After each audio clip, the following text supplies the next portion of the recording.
ഇല്ലല്ലോ അതിരിക്കില്ല, അത് അങ്ങനെ ഇരിക്കുള്ളൂ. 745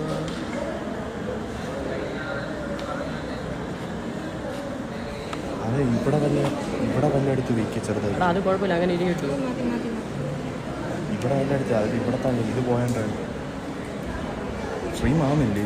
സ്ട്രീം ആവണല്ലോ, അത് സ്ട്രീം 7:45 ഉള്ള ഇതിനാണോ വെച്ചാൽ ടൈമിങ് സ്കെഡ്യൂൾ ഇട്ടേ, മനസ്സിലായോ? 7:45 ടൈം മാറ്റപ്പോൾ സ്ട്രീം അങ്ങനെയാണ്. ടൈം വെച്ചാൽ സ്റ്റാർട്ട് ആവുള്ളൂ. ടൈം മാറ്റി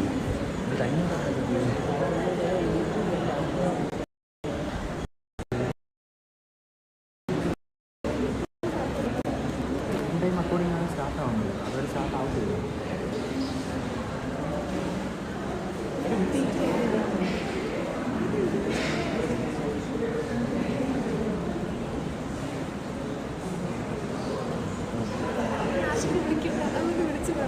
എൻ്റെ ഫോൺ എൻ്റെ ഇരിക്കുന്നു. ഓക്കെ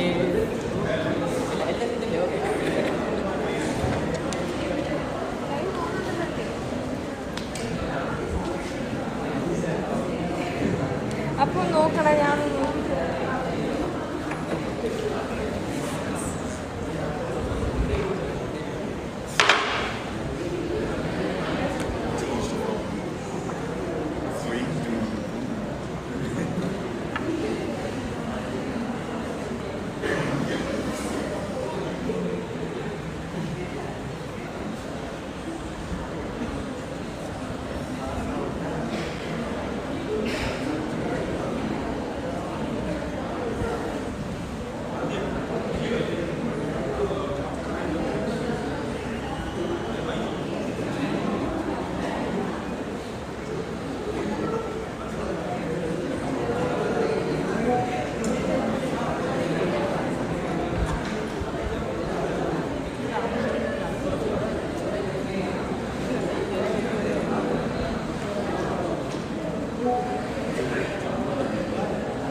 ഫോണിലല്ലേ പോട്ട് കുഴപ്പമില്ല.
Good morning to everyone present here and those joining us online.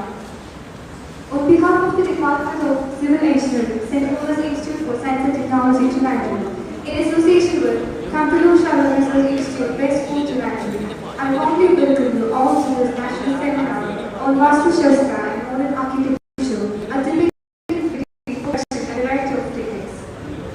This seminar aims to integrate the timeless principles of 𝐌𝐨𝐝𝐞𝐫𝐚 with the evolving perspectives of modern architecture, fostering meaningful dialogue between tradition and innovation. We now begin the program with a prayer, seeking divine blessings for successful conduct of the seminar.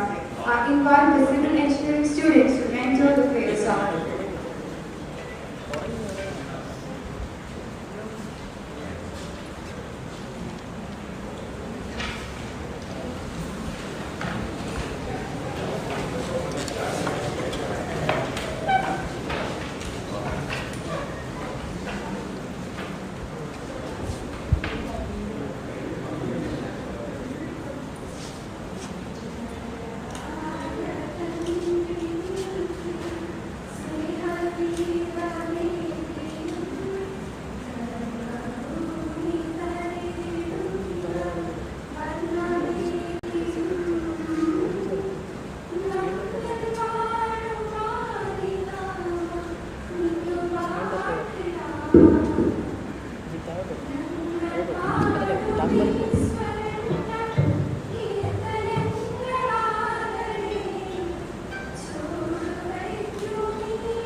I now invite Dr. Trivandrum, Founder Trustee Kantaloor Sala to deliver the recommendations.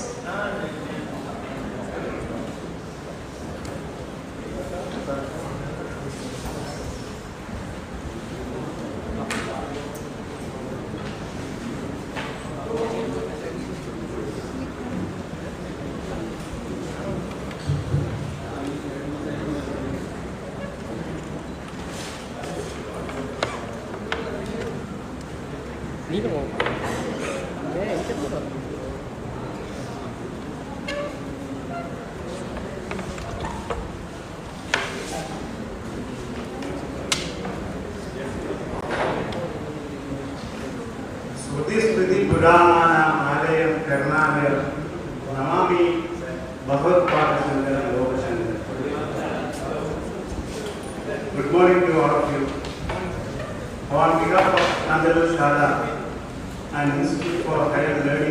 Research and Engineering Wisdom, and St. Thomas Institute for Science and Technology.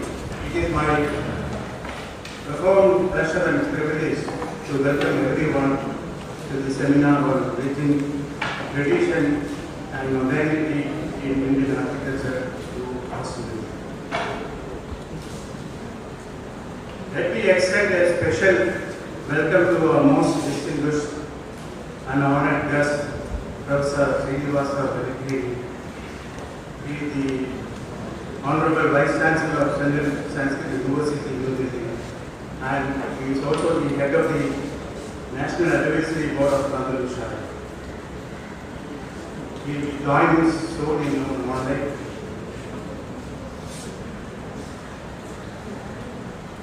He was the former Vice Chancellor of 𝐕ā𝐬𝐭𝐫𝐚 Sanskrit University, Maharashtra, and also the Gondwana University, Maharashtra, and Karnataka Sanskrit University. He served as Vice Chancellor for 3 universities. Professor 𝐕ā𝐬𝐭𝐫𝐚 is a visionary leader whose work spans from deep philosophical research in Nyaya to modern application in computational linguistics, making significant administrative and policy contributions to the SAP and Indian model system. His august presence affirms the national importance for this disease. We look forward to hearing his words of wisdom, and let us all welcome Professor 𝐕ā𝐬𝐭𝐫𝐚, who will be joining shortly from the meeting. Let me also welcome another distinguished professor, Dr. 𝐸𝐴𝐻𝐿, a renowned educationalist and former principal of College of Engineering in Trivandrum. She holds the first PhD in agriculture from Kerala, of course from Kerala University, for her thesis on traditional residential forms of Malabar forest.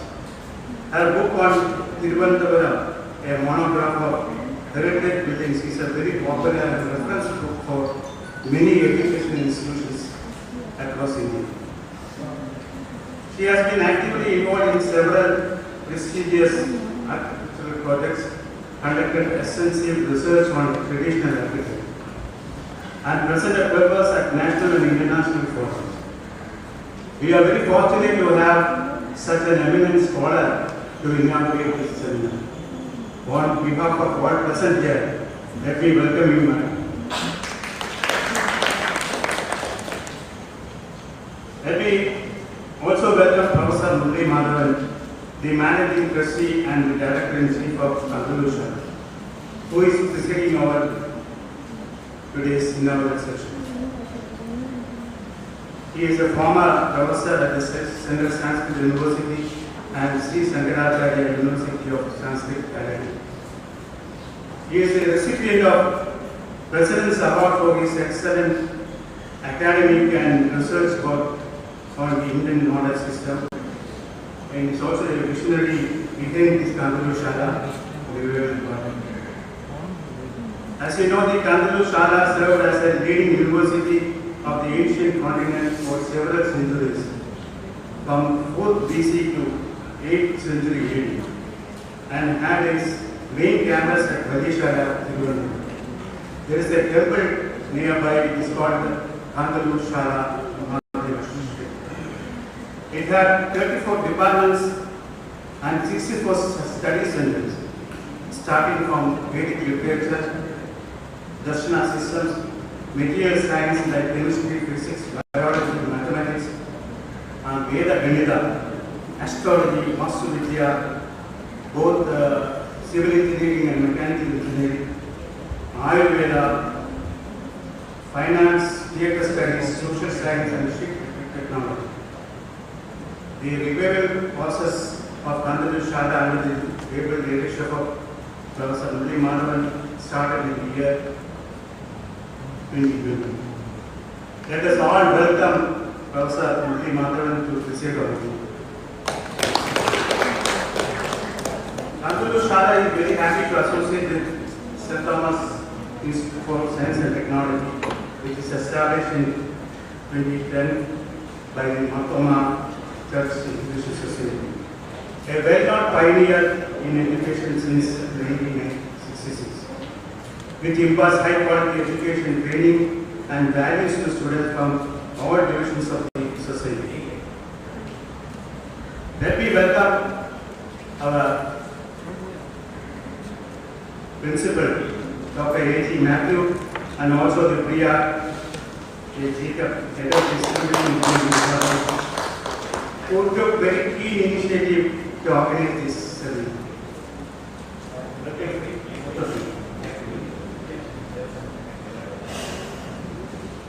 We have another outstanding scholar, Professor 𝐕ā𝐬𝐭𝐫𝐚.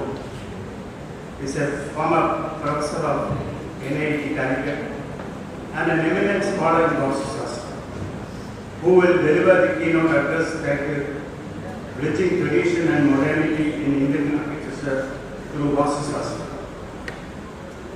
He will be joining online from Calicut. Let's welcome Professor 𝐕ā𝐬𝐭𝐫𝐚. We also acknowledge the presence and participation of Professor 𝐕ā𝐬𝐭𝐮 𝐞𝐫𝐬, who was the Assistant Director of Kantaloor Sala and former Principal of the Science College, Trivandrum. And also Professor M.E. Nadeshan. He is a member of Bharatiya Bhasha Samiti, Government of India, and he is also a former member of the Indian Review Group. Dr. C.S. Unnikrishnan, President of Kerala Vastu Academy, he is a retired professor of 𝐶 University of Science. And also Dr. S. Radhakrishnan, Assistant Professor of 𝐶 University. They are all coming in the technical session in the afternoon. We also welcome Sri Prashant Narayanan Nambudiri, an eminent Vastu scholar from 𝐭𝐻𝐿. And Professor P.D. Ramanmurthy, he is an eminent scholar. He is a UGC adjunct professor of 𝐶 University for Sanskrit. He is also the former principal of the Patani Sanskrit College, and he is the director of the Kantaloor, the famous Vastu scholar Manipailu family. They have a Gandhashala. He is presently holding a director of Manipailu Gandhashala.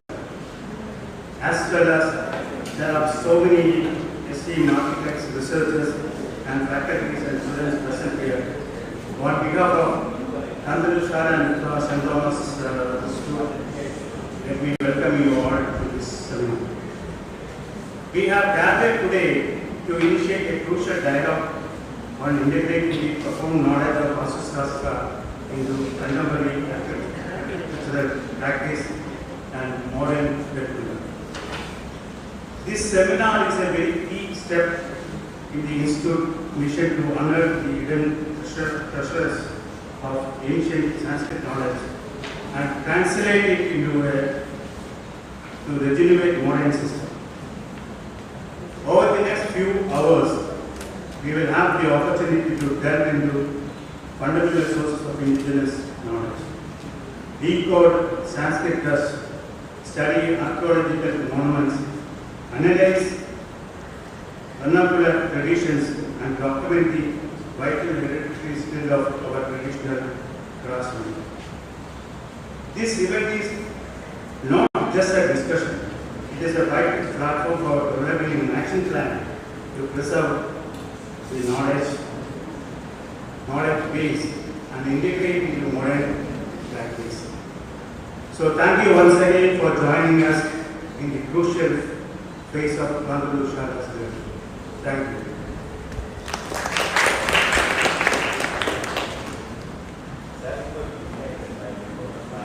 Thank Thank you, sir, for your warm and inspiring welcome. Now I request Professor 𝐕ā𝐬𝐭𝐫𝐚, sir, Managing Trustee, Director-in-Chief, Kantaloor Research Institute for Higher Learning, Ancient Indian Wisdom, Trivandrum, to deliver the presidential address.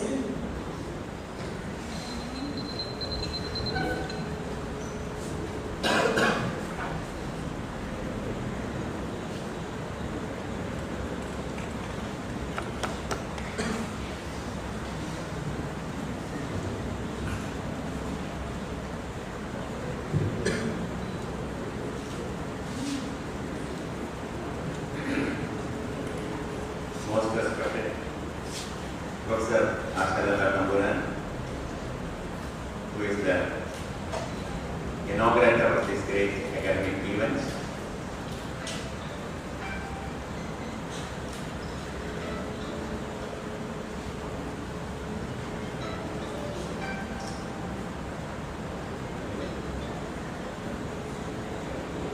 See,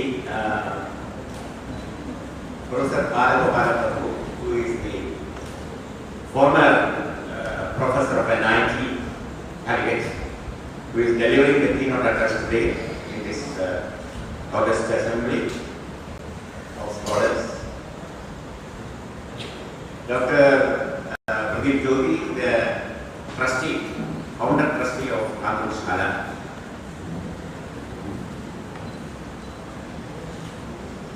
Professor Matthew, the principal of this great institute, named after St. Thomas, the great saint, and Professor Śā𝐬𝐭𝐫𝐚, who is already visible in the screen, the learned Vice Chancellor of Central Sanskrit University, who is the champion of our all Sanskrit projects and the nodal officer of the Sanskrit projects of Government of India, who is a scholar both traditional and in modern way, who is the chief guest of the today's program.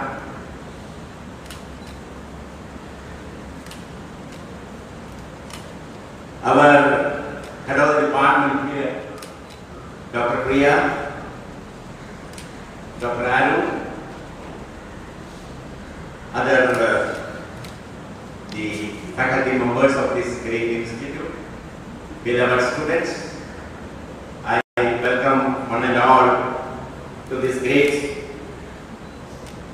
academic event organized jointly by St. Thomas Institute and also Kantaloor Sala, the Research Institute for Ancient Indian Wisdom,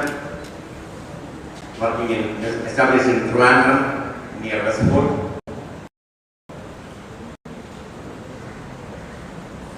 It gives me immense pleasure to stand before you as the chair of this session, and also to become instrumental for the organization of this great attempt, perhaps the first one, to bridge the tradition and modernity. The great, our tradition of architecture, which is generally called Vastuvidya. Even though Vastuvidya is not simply architecture, it is a Professor 𝐻𝐸𝐿 is that you can hear from the very horse's mouth. She will be explaining all those things to you. It is just like the word dharma. Dharma you cannot define simply in a simple way. It embraces everything. Like that Vastuvidya, it embraces everything, both physical and spiritual. So such a topic we are going to discuss here. This is the one of the main agendas, academic agendas of the Government of India and also Central Sanskrit University and of Kantaloor Sala that we have to bridge the tradition and modernity. There should be a continuity of tradition. And our students should know what is our great tradition regarding our ancient Vedic wisdom, the knowledge in several shastras, the health science like Ayurveda, and so many other Ganita and so many other branches of knowledge are being taken very seriously. Seriously means for the 2 decades, for the 2 centuries, we were not very much serious about that. Now we are serious about it, to know our tradition, to understand how to connect technically and how we can imbibe. We cannot take directly all the principles of us in India to our modern things. Okay. But we may get several insights, several new ideas, several ample room for research in modern architecture. You know, it is a wonder in India, wherever you go, to Konark temple or so many names to be told. Wherever you go, you see the great wonder of the great architectural know-how of India. And that was something very special. But now all these things are lost. Professor Ashanda was telling when we were sitting in the principal's room that there is nobody knows these things. These technical aspects of different shastras, not only in Vastu, in different shastras. They don't know how to interpret these technical words. It is purely Sanskrit. So, we have only a few scholars living now who are competent in addressing this issue in total, authoritatively.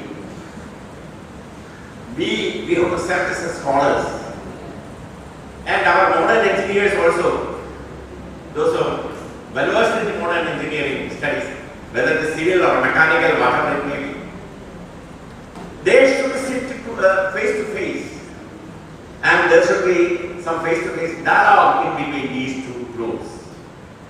Because the traditional Sanskrit Vastu Vidya Pandits, scholars, they may not be knowing English and other modern subjects, modern engineering and other things. And equally, the modern scholars, they may not be knowing Sanskrit. So there should be a dialogue which we need on war footing. So such programs we are organizing, and Kantaloor Sala has done several colloquiums and seminars, workshops like that in the previous 3 years. Internationally, not only at national level, several programs we have conducted at international level. Everything has been documented. Everything, the discussions are available in YouTube of Kantaloor Sala. You can go to hundreds of videos, you can see everything has been documented from the day one. So, these are the programs, and all these programs we get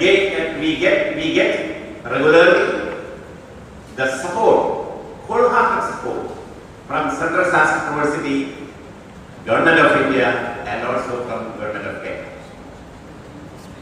So, this is the right time. This is the right time to hit the iron when iron is fully full hot. If it is full hot, if you hit it, the expected shape will come.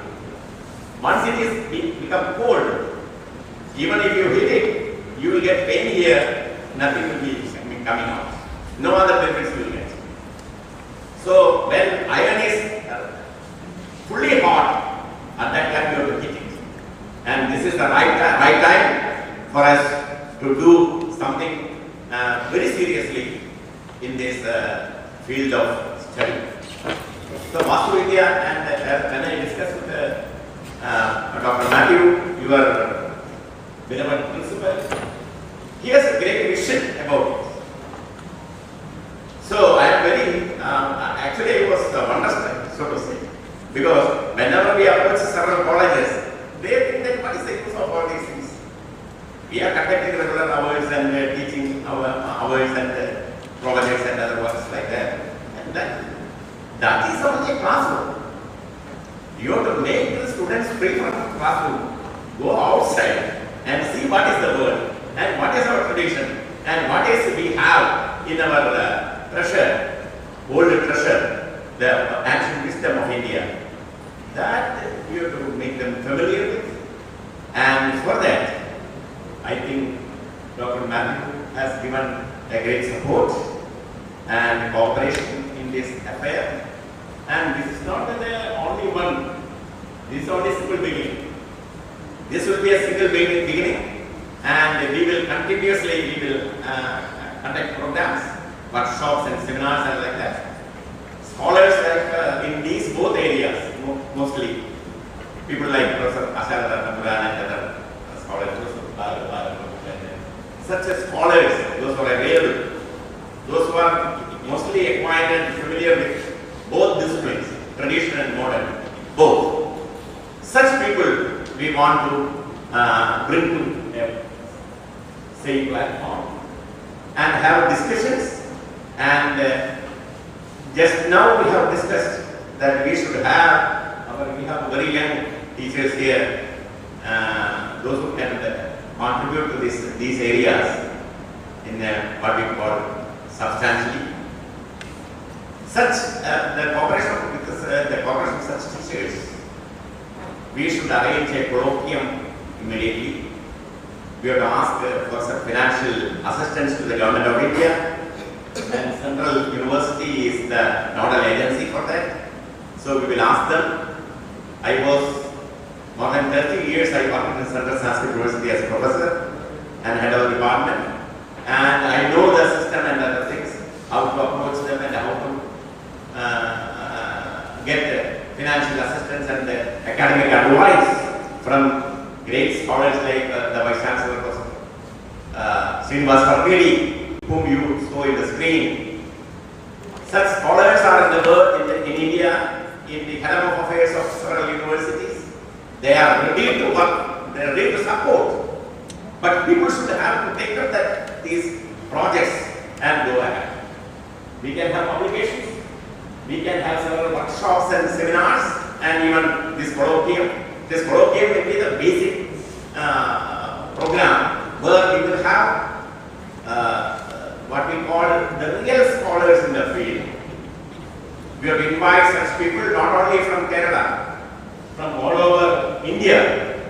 Several scholars are available. Those who have done very great contribution in the field, in the form of writing commentaries to our Vastu Shastra text, original text, like Samanagana Sutra, like Mayamata, like Manishwarya Chandrika, like Shilparatna, such great monumental works in India on architecture.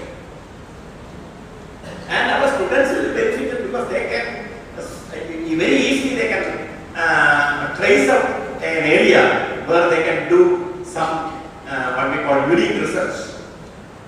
Unique research they can do, because these are unexplored. Only tip of the iceberg is visible now. The treasure which has been hidden, buried in what we call buried in oblivion, so to say. Buried in oblivion.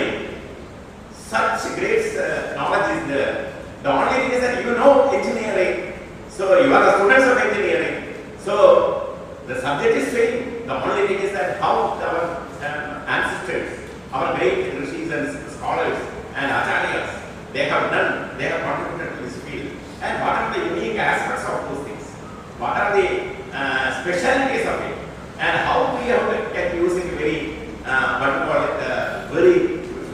into the modern society, what is needed in the society.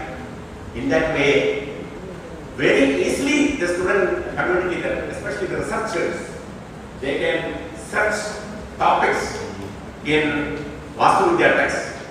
And you know, Vastuvidya is very much connected with Ganita. You know it very well.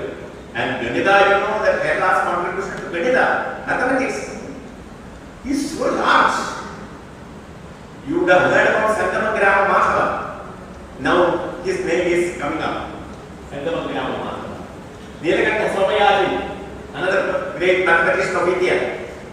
See, you know, Indian contribution in the field of mathematics, if you take it, if you assess it, 75% of the contribution is from Kerala. 75% is from Kerala. So, the young students, those who are working in these areas, they are benefited. They are getting a vast area, which is what we say that it is fresh and not revealed or unveiled by anybody. Such areas you will get for research. So I request the young teachers and also our beloved students to take up this issue very seriously. You can be proud of that you are going to study something what is our tradition, that is needed, very essentially it is needed. But at the same time, you are going to be benefited, that you are going to discover, you are going to unearth, so to say, some very new, very fresh ideas from our vast tradition, knowledge and tradition. So, under the canopy of Indian knowledge system, this is a very big, that is why I call it canopy. Under that, you will get several disciplines, which are, you may feel that they are not closely related, but one thing is sure, that once you get acquainted with one subject deeply, you will find the Antardhara, what we say in Malayalam and Sanskrit, the interrelationship between these disciplines. And you will get new insights in those areas. So, it is a matter of happiness that we could, it is a matter of pride also, rather, that we could organize such a great program. And this program is only a prologue. Prologue means Nandi, a simple beginning. And we will do very serious endeavors, organize very serious what we call interference in this field, and with the help of great scholars all over India, and they are always at it. Kantaloor Sala, we have a great canvas at international level. A group of scholars are working in this area. Yesterday, Professor Ravindra Chakravarti was there in Kerala University, the great philosopher and great Indian Darshanika, whom I know very well for several decades. We were together, and he is the first man to inaugurate our great lecture series on Shastras of Kantaloor Sala. So he is in Honolulu University in USA. A great philosopher. The world is respecting him in that way. And such scholars, they are behind us. And they are giving sufficient encouragement and support. And institutions like Central Sanskrit University and Government of India and several Ayush Department and Cultural Department and so many other departments of Government of India, they are ready to support you. The only thing is that you have to take it in the right way and do things academically. We should be 7% academic. And how we can bring out good results out of that. That should be our agenda. And with these observations, I'd like to remain. And we are happy that Professor Āsarata is here. And our Kantaloor Sala, we are planning to organize some courses in Vastu Shastra. humble beginning, but we will do it very seriously and under the leadership of Professor Śā𝐬𝐭𝐫𝐚 and Professor 𝐕ā𝐬𝐭𝐫𝐚, third professor, who is going to deliver keynote address today, the great professor of NIT Calicut. He will be appearing in the screen shortly. And such people, he is the man who prepared the syllabus. Professor 𝐕ā𝐬𝐭𝐫𝐚 has prepared the syllabus, a diploma course for engineering students. After graduating the engineering, civil engineering and other things, even mechanical engineering, they can come directly for Vastu Shastra, our traditional ancient Indian architecture. MTR, it is called MTR, and that diploma course, if you study, you will be preferred, or you will get preference in all job opportunities. That is the job, that is the one physical advantage of it. But your scholarship, that is something very different. Apart from your professional achievements and what we call the monetary benefits. Apart from that, you will be happy that you are studying a subject in a very modern way, very effectively, which will give directly all-round life assistance to the society as a whole, and there your happiness is to be counted in that way. And with these observations, I beg to remain once more. I will tell you that such courses will come where we can jointly do organize several programs, not only seminars and other things. Apart from that, some short-term in the new education system, there are chances, ample opportunities are there to frame different courses in a program. You can have several programs, and in your program, now degree and post-degree and honors programs, and the courses there, several courses are there. The courses will be, one can be offered by Kantaloor Sala. Your students can come to Kantaloor Sala and study under great scholars like Professor 𝐸𝐴𝐻𝐴 and such people, and they will be well acquainted with these areas. So in that way, it will be benefited, and in Gita there is a saying, "Parasparam bhavayanta shraya paramavasena." The Sanskrit expression, it means that help each other and reach the ultimate goal. With these observations, I beg to remain. I thank you one and all for your patient hearing and also a beautiful cooperation from this campus. Thank you.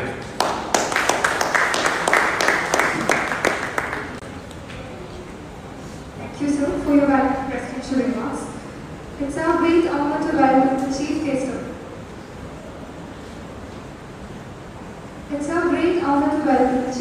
of today's program, Professor Śā𝐬𝐭𝐫𝐚, Honorable Vice Chancellor, Central Scientific University, New Delhi, who joins us online. Welcome, sir.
Namaste. Namaste to one and all. Respected Professor Trivandrum, respected Professor 𝐕ā𝐬𝐭𝐫𝐚, respected Professor Śā𝐬𝐭𝐫𝐚, many other distinguished guests and scholars assembled here. I hope I am audible. Yes. So in order to stop the echo, we should use only one device. Please switch off another device so that echo will not go. Only one device. One device Use only one device. I can close it.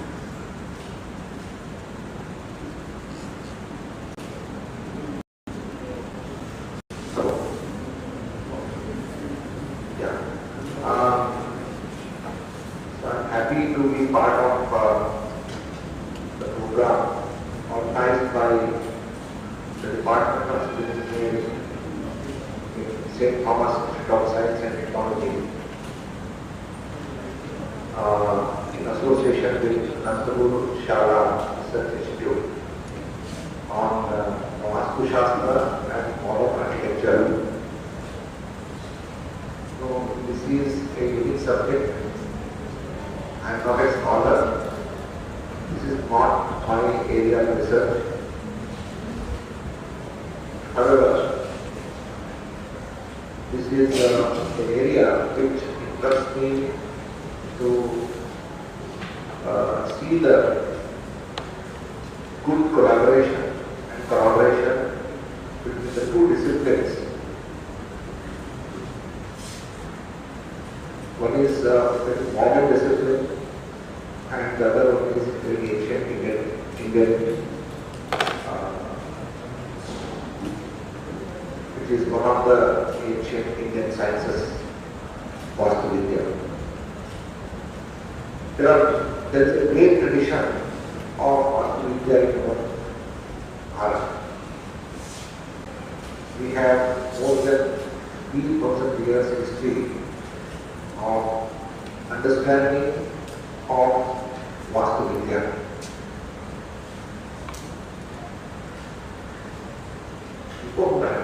Yes. Why? Echo? Huh? No echo.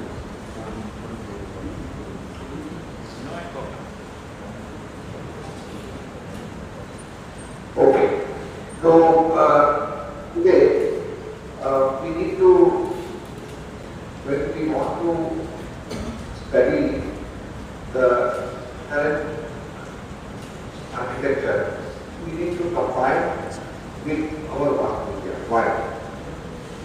Vastu is not merely an architectural matter. It is a cosmo-ecological philosophy. Today, the architecture has gone to different dimensions. The Vastu has a long history of offering science and philosophy.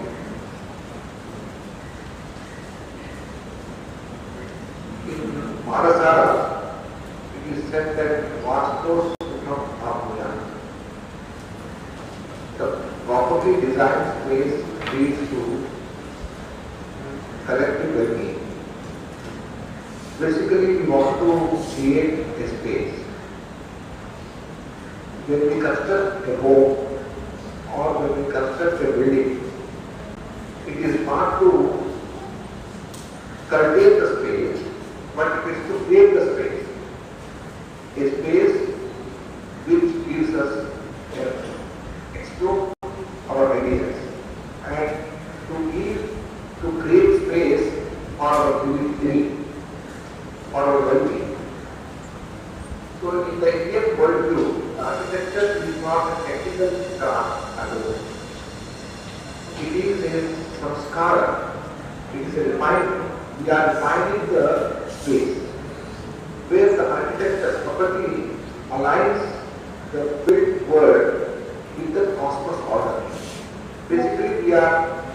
making alignment with the nature.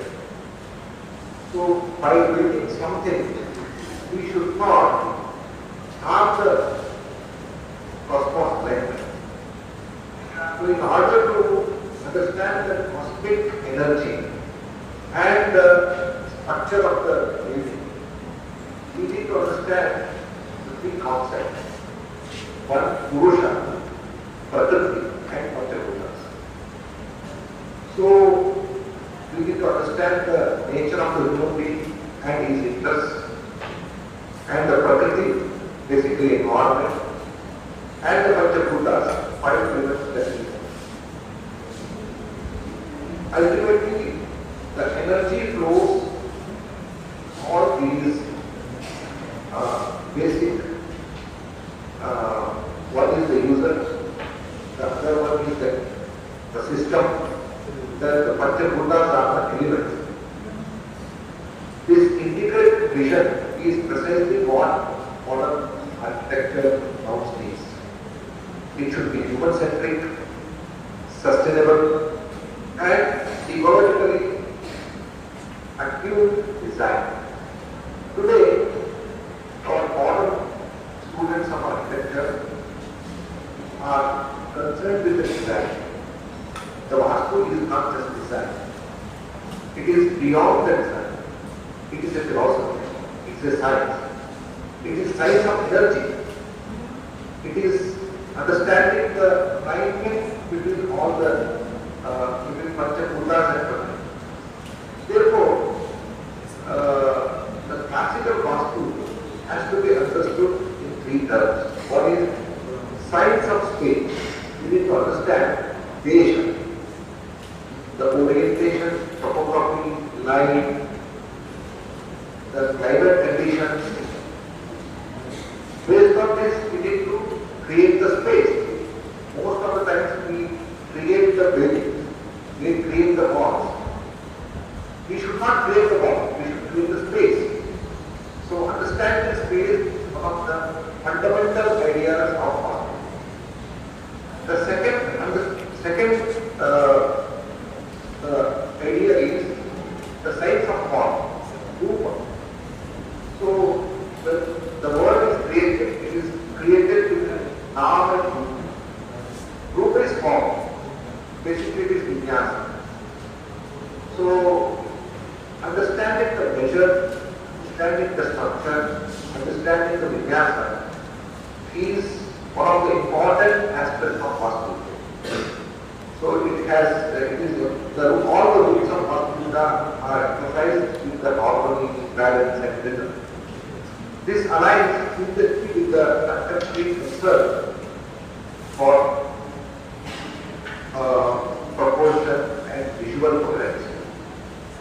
The third important aspect of Vastu is sense of function, prayojan.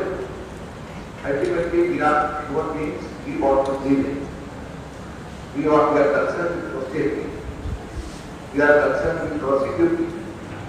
Spaces were assigned purpose with the sensitivity to human behavior. The modern equivalent of this term is functionalism. Form allows to function, which Vastu had affiliated in the early days of 3,000 years back. So, in order to understand these very basic foundational principles of Vastu, we need to consult our ancient texts. When we go through the Vedic texts, we may find very scattered ideas. If we consult the works of Vastu, for example, is Samara. Today, we are moving towards Samara. Basically, it is a kind of war at home, war in the society, war between the nations. So, in order to avoid this Samara, we need to consult Samara. Samara does not mean war. Samara means Devatas.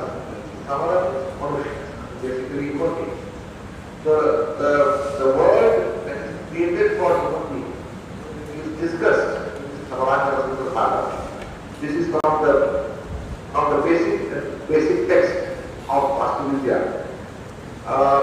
When we consider these works, we will understand the value of the space, value of the function of the buildings, and value of the wall. So today, the architecture is basically concerning with the form and design. We need to, in one way, transcend this idea.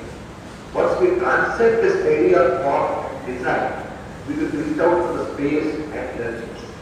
Basically, Vastuvidya is concerned with the energies that flow in the nature. How the energies are flowing in different places. Because nature, according to us, is created with a link that some energies flow into some direction. Considering all these things, we need to combine the modern technology, technological state of art, architecture technology, and Vastuvidya. Because India is a nation where we have the belief sets in the society, and it may sound like these beliefs are beliefs, but we have a great history of civilization. In our civilization, people lived happily. They constructed great temples. They constructed great homes. Even I have been associated many places in Kerala where the houses built 300, 400 years ago are still very live and they are used and people live happily. So with that aspect, we need to really look back in our history and the senses of our Vastuvidya. It is not just a philosophy, it is a science. Considering these facts, Vastuvidya should be modern architecture. Modern architecture has evolved to the basis rationalism, minimalism and sustainability today is design. We need to add some other aspects like energy flow, directions, space. With all these four ideas from Vastuvidya, the modern architecture will be more efficient and effective. With these ideas, I really appreciate the efforts made by Sala, 𝐕ā𝐬𝐭𝐫𝐚 and others who have taken a lot of efforts to revive the tradition in Kerala. And Kerala, of course, is a land of ideas, land of convergences of ancient Indian knowledge and technology. I wish you all the best. Thank you very much. Thanks for inviting me. We will continue to work. Thank you.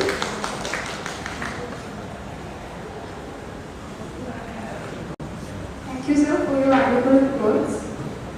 Now I invite the dignitaries of the dais to proceed with the lighting of the lamp, significant illumination of knowledge and wisdom.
Good morning, everybody.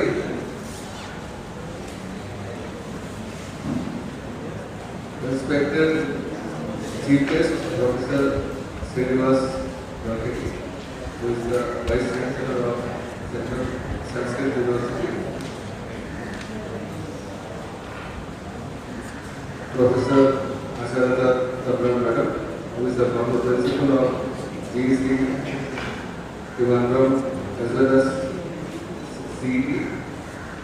Then Professor 𝐭𝐫𝐬𝐭𝐫𝐚 sir, 𝐕ā𝐬𝐭𝐿 sir, Professor 𝐕ā𝐬𝐭𝐿 sir, who is the former Professor of NIT Calicut, as well as Dr. 𝐕ā𝐬𝐭𝐫𝐚 sir, all the teaching and non-teaching faculties, supporting staff here, and all the students who are present here from the Civil Engineering Department, as well as our special guest, Mr. Anup from Kantaloor, Sala. On behalf of the institution, 𝐸𝐵 Institute for Science and Technology, I welcome wholeheartedly all of you to this one-day seminar, national seminar on Vastu Shastra and modern architecture, debate on flexibility, perfection and variety of techniques. I am very thankful that all these eminent people have found time to come together and interact with all the students present here on something that is quite different for you, as well as I think it is the first time for you, and also it is a unique thing for you which you will come to know during the course of deliberations today. I am sure most of you are hearing this topic for the first time. Am I right? Yes or no? Or have you studied in the syllabus? Okay. It is also not present in the syllabus. That also I am very sure. However, the government of India has set up this section or department called as the IKS, Netting of Searching, IKS, Indian Knowledge System. It has got different sections. Okay? And today we are dealing with the Vastu Shastra and modern architecture, the study and the comparison and the integration of both these areas. Over the years, there are a lot of support coming from the central government, but nobody is quite aware of it because we ourselves don't know who are the experts behind it or who are the eminent people behind it.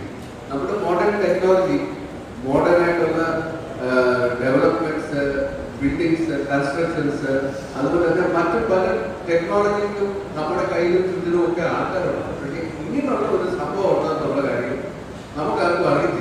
പക്ഷേ this is a very deep subject as well as very interesting subject, and people who will study this, you will of course develop into a monopoly in this area. That is the second idea. When I was studying in school, maybe in the class 4 or class 5, of course I was fortunate enough to witness that. My father was an employee in the Steel Authority of India, and he was posted at Durgapur. Durgapur, two steel plant are. One the Durgapur steel plant, and the second one is the alloy steel plant.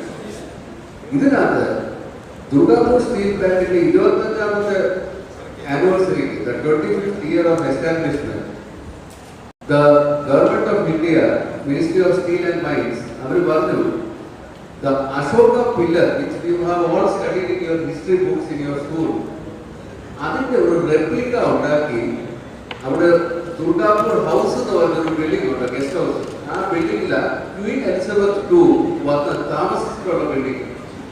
That is the roundabout. Roundabout in the replica of Rourkela steel plant is the replica of and the Ashoka pillar is actually based in Orissa. Even in the IIT, Bolivia archives, Bolivia professors, okay, study. You know what is unique about the Ashoka pillar? Have you studied anything unique about the Ashoka pillar and the carrying over? Our currency note is okay. All currency note government of India stamp it. Other centuries old, the Ashoka pillar never rusts. It is made of some unique material. It is made of some unique material contained in this. The secret, and as formula R for it. Nobody knows that. Okay? But it was made in India.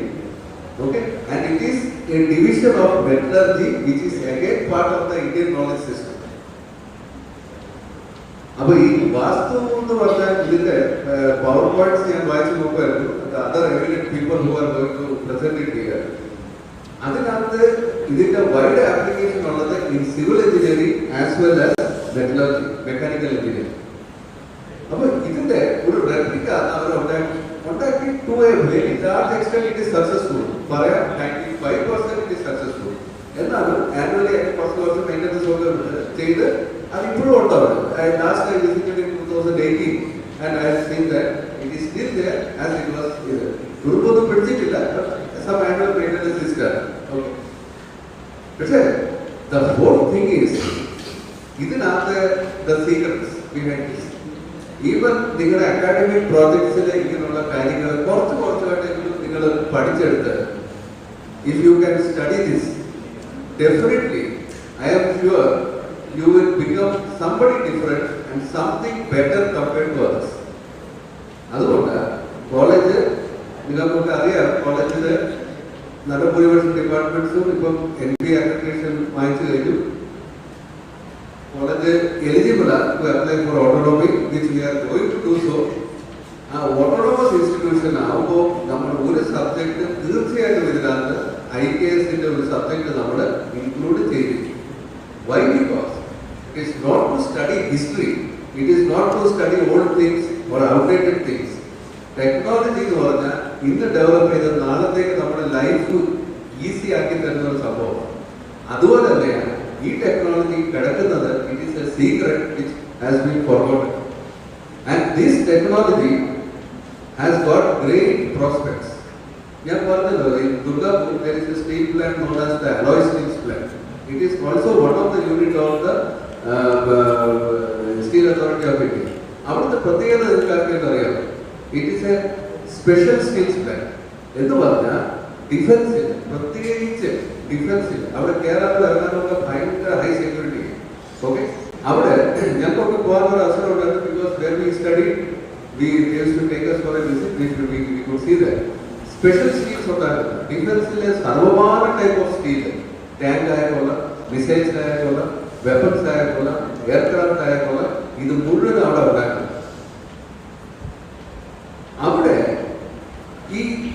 this is called a technology, that is today's technology. But this was where a technology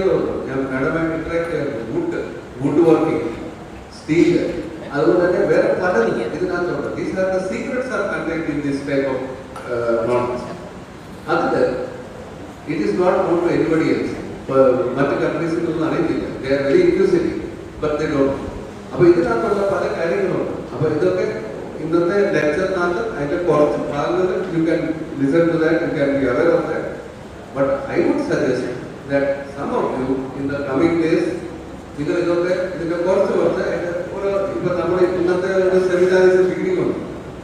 we will continue this with Kerala Science and Technology and Environment Shastra Bhavan at Bottom. They are also now called for the grant for seminars, symposium, workshops, international conference, etc. I have requested Professor Kusha, who is an eminent professor in this area, to assist us and the department with giving a proposal so that we will organize this at a next higher level. And then we will apply for the funding at the Central Sanskrit University for a bigger level international conference. So, this is college plan or direction. I don't say that we are going to do 100% everything in a short span of time. But definitely, all over India, pala institutions, IIT Kharagpur and nodal agency,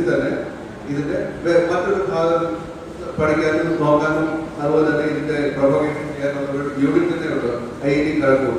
So, the college something we have organized. It is not studied anywhere else. It is something just for your passage of time. Not so. It is there for it is there everywhere all over India. This work is going on gradually, and we will definitely, as the college moves towards autonomy, and in the coming days, we will definitely study more of this. We will get gradually involved, so that the present generation of students should be aware that such knowledge exists. Some part of this you can apply to your academic projects. Some part of this you can apply to your various other small projects that you are doing, and compete with others. You compete with others in other institutions. When you go to St. Kitts for the last year, I think one project from civil engineering they went, and it came out in the newspaper. Okay, one of the projects civil engineering department in Ronaldo, other almost half a page about it. Okay, it was so wonderful. I remember Unnat Bharat Abhiyan project of civil engineering. In other the nearby government school we have implemented. So the Department of Civil Engineering is having various contributions in such directions which are gradually evolved into eminent projects for benefit to the society. So this also we have got the right experts and the scholars with us, and hopefully with their participation and cooperation and support, we will gradually take this forward so that it will benefit the student community, today's generation, as well as it will create a new line of knowledge in the student community and academic world. And for that only the beginning has been done today. Thank you very much for your time and attention and your patience. I once again thank all the eminent people here who have come and participating here.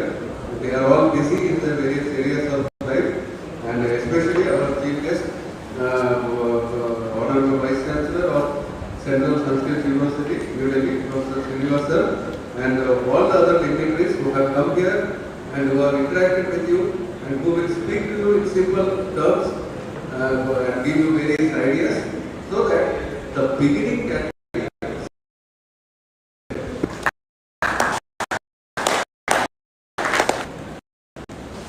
Thank you, sir, for your motivating and impactful address.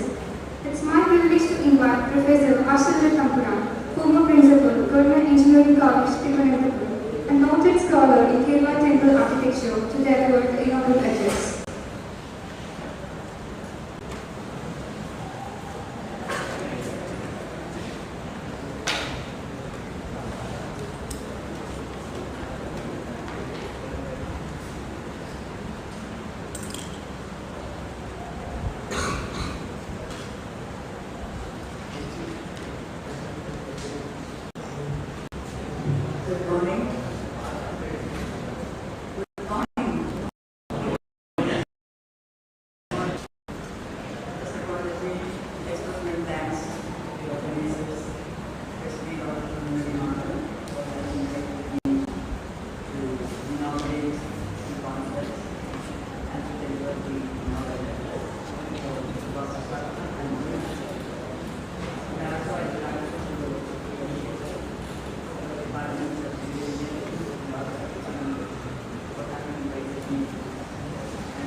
And there is a general feeling that Vastu Shastra is everything regarding architecture.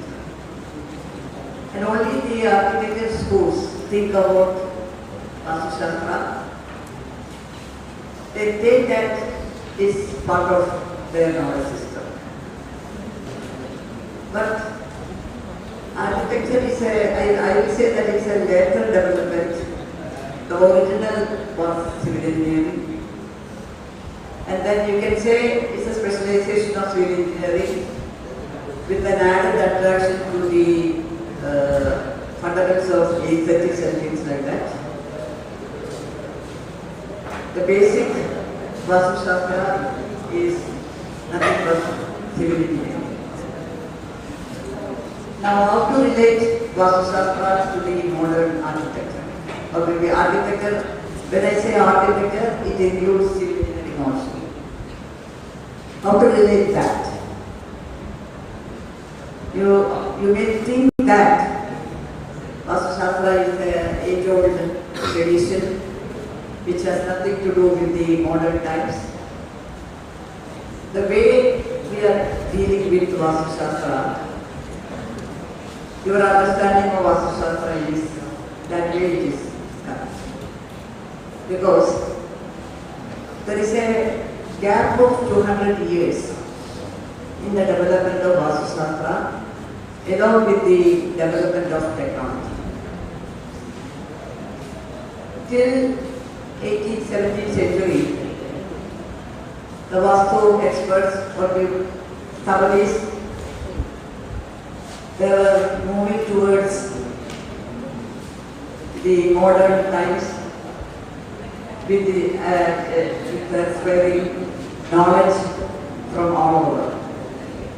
But somehow that gradual progress has been stopped, maybe due to the introduction of the eminent person, Macaulay, his system of education introduced in India. So there is a gap of 200 years. The Vastu Shastra has not developed along with the modern society, modern technology, etc. There is a gap. Our idea is to bridge that gap so that the growth of Vastu Shastra will be along with the growth of technology, social sciences, and probably everything. Because when you study Vastu Shastra, you will be dealing with the very basic things which you have to interpret in the modern times. For that, I will tell you that what is the term Vastu? We call it as Vastu Shastra, somebody says that Vastu Vidya, somebody says Samkhya Veda. There are numerous terms that we interpret Vastu. Vastu normally is interpreted in many ways, and one way of interpreting Vastu is there is a root Vasa. Vasa means to live.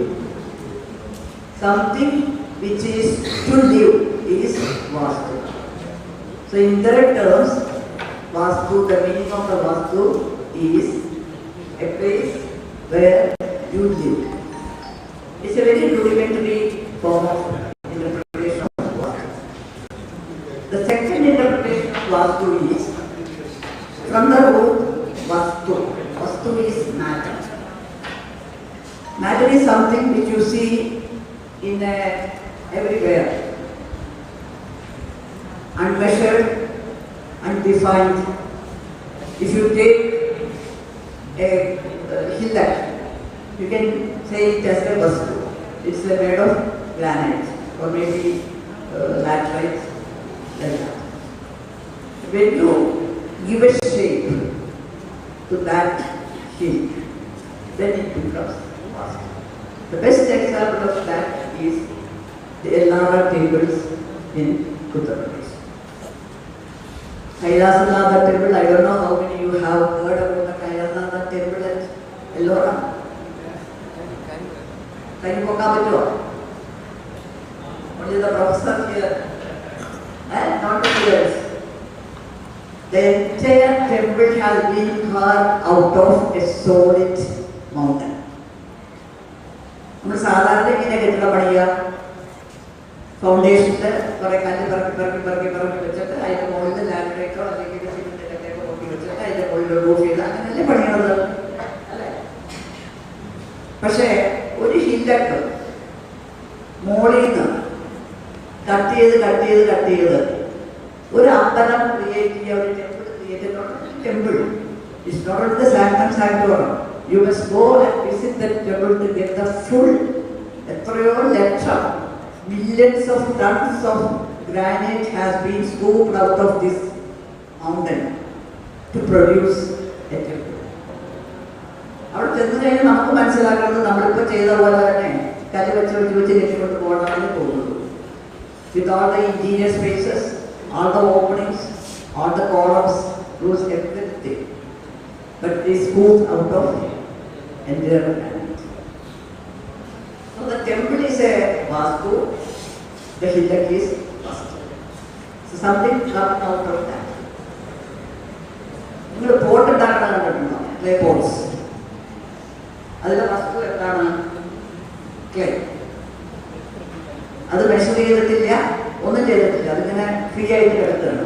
അതിൽ നിങ്ങൾ വെള്ളം ഒഴിച്ച് വേറെ എന്തൊക്കെയോ സാധനങ്ങളൊക്കെ ചേർത്ത് കഴിഞ്ഞിട്ട് then you make it into a pot, clay pot. The clay pot is vastu.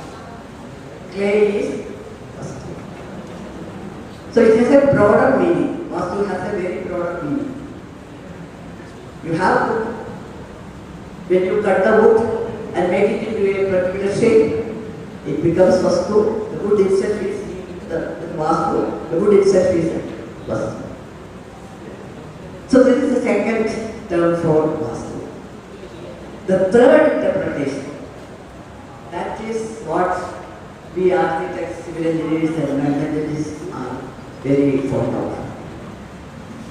This is the meaning of vastu is vasanti pranina yatra. It's a Sanskrit word. Trivandrum sir may be able to give you more detailed expressions. I am not a scholar in Sanskrit. With my basic knowledge of Sanskrit, I will tell you what this sentence means. A place where pranina means all the living organisms. Living organism is, what is known as a living organism? Which has prana.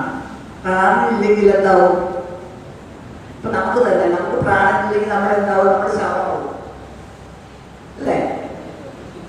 അപ്പൊ living organism എന്ന് പറഞ്ഞു കഴിഞ്ഞാൽ which has പ്രാണ. അപ്പൊ ആ സെൻസില് even amoeba മുതൽ, amoeba അതിന്റെ താഴത്തെ ഉണ്ടെങ്കിൽ മുതൽ അതെല്ലാം പ്രാണികളാണ്. And the meaning of vastu is a place where all the living organisms live in a harmonious, well-balanced environment. Adana vastu. I have to create such an environment. That is what Vastu Shastra tells you. In various ways, they tell you how to achieve that properly. So it is about a place, a habitat, where all the living things live in a proper manner. But the modern times, we are not concerned about other things. We are concerned only about ourselves.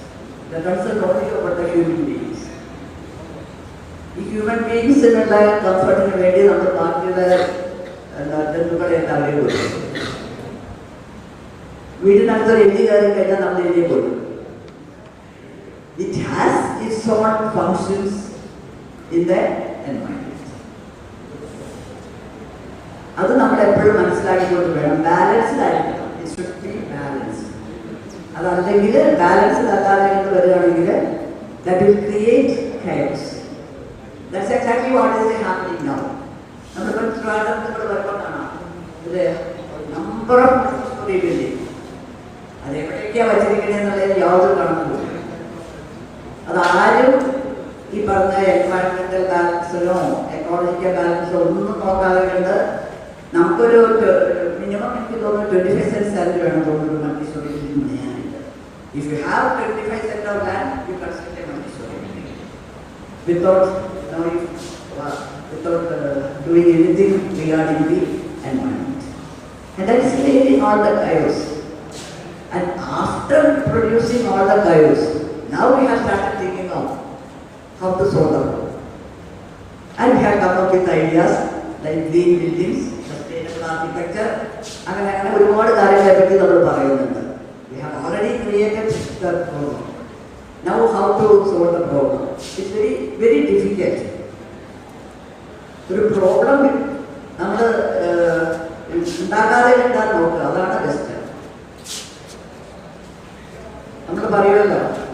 prevention is better than cure. ഒരു അസുഖം വരാനായിട്ട് നോക്കുന്നതാണ് എപ്പോഴും നല്ലത്. അസുഖം വന്നിട്ട് അത് cure ചെയ്യാൻ നോക്കുന്നതെല്ലാം നല്ലത്. പക്ഷെ ഇപ്പൊ നമ്മൾ ചെയ്യുന്നത് ഈ ഗ്രീൻ ബിൽഡിംഗ് സസ്റ്റൈനബിൾ ആർക്കിടെക്ചർ എന്നൊക്കെ പറഞ്ഞ് നമ്മൾ ചെയ്യുന്നതെല്ലാം after creating the problem, now we are trying to cure that. But there is a limitation for that. We should try to provide an environment. ഇനിയെങ്കിലും we should try to do that so that the habitat or the place where you live is a well-balanced, not only for yourself but also for the other. So that is what Vastu Shastra says in the text. And there are principles, there is a philosophy, there are principles, there are concepts. All these give way for producing an environmental balanced environment. I'm not going to very deep. Everybody is here first time. And you will not be able to digest. If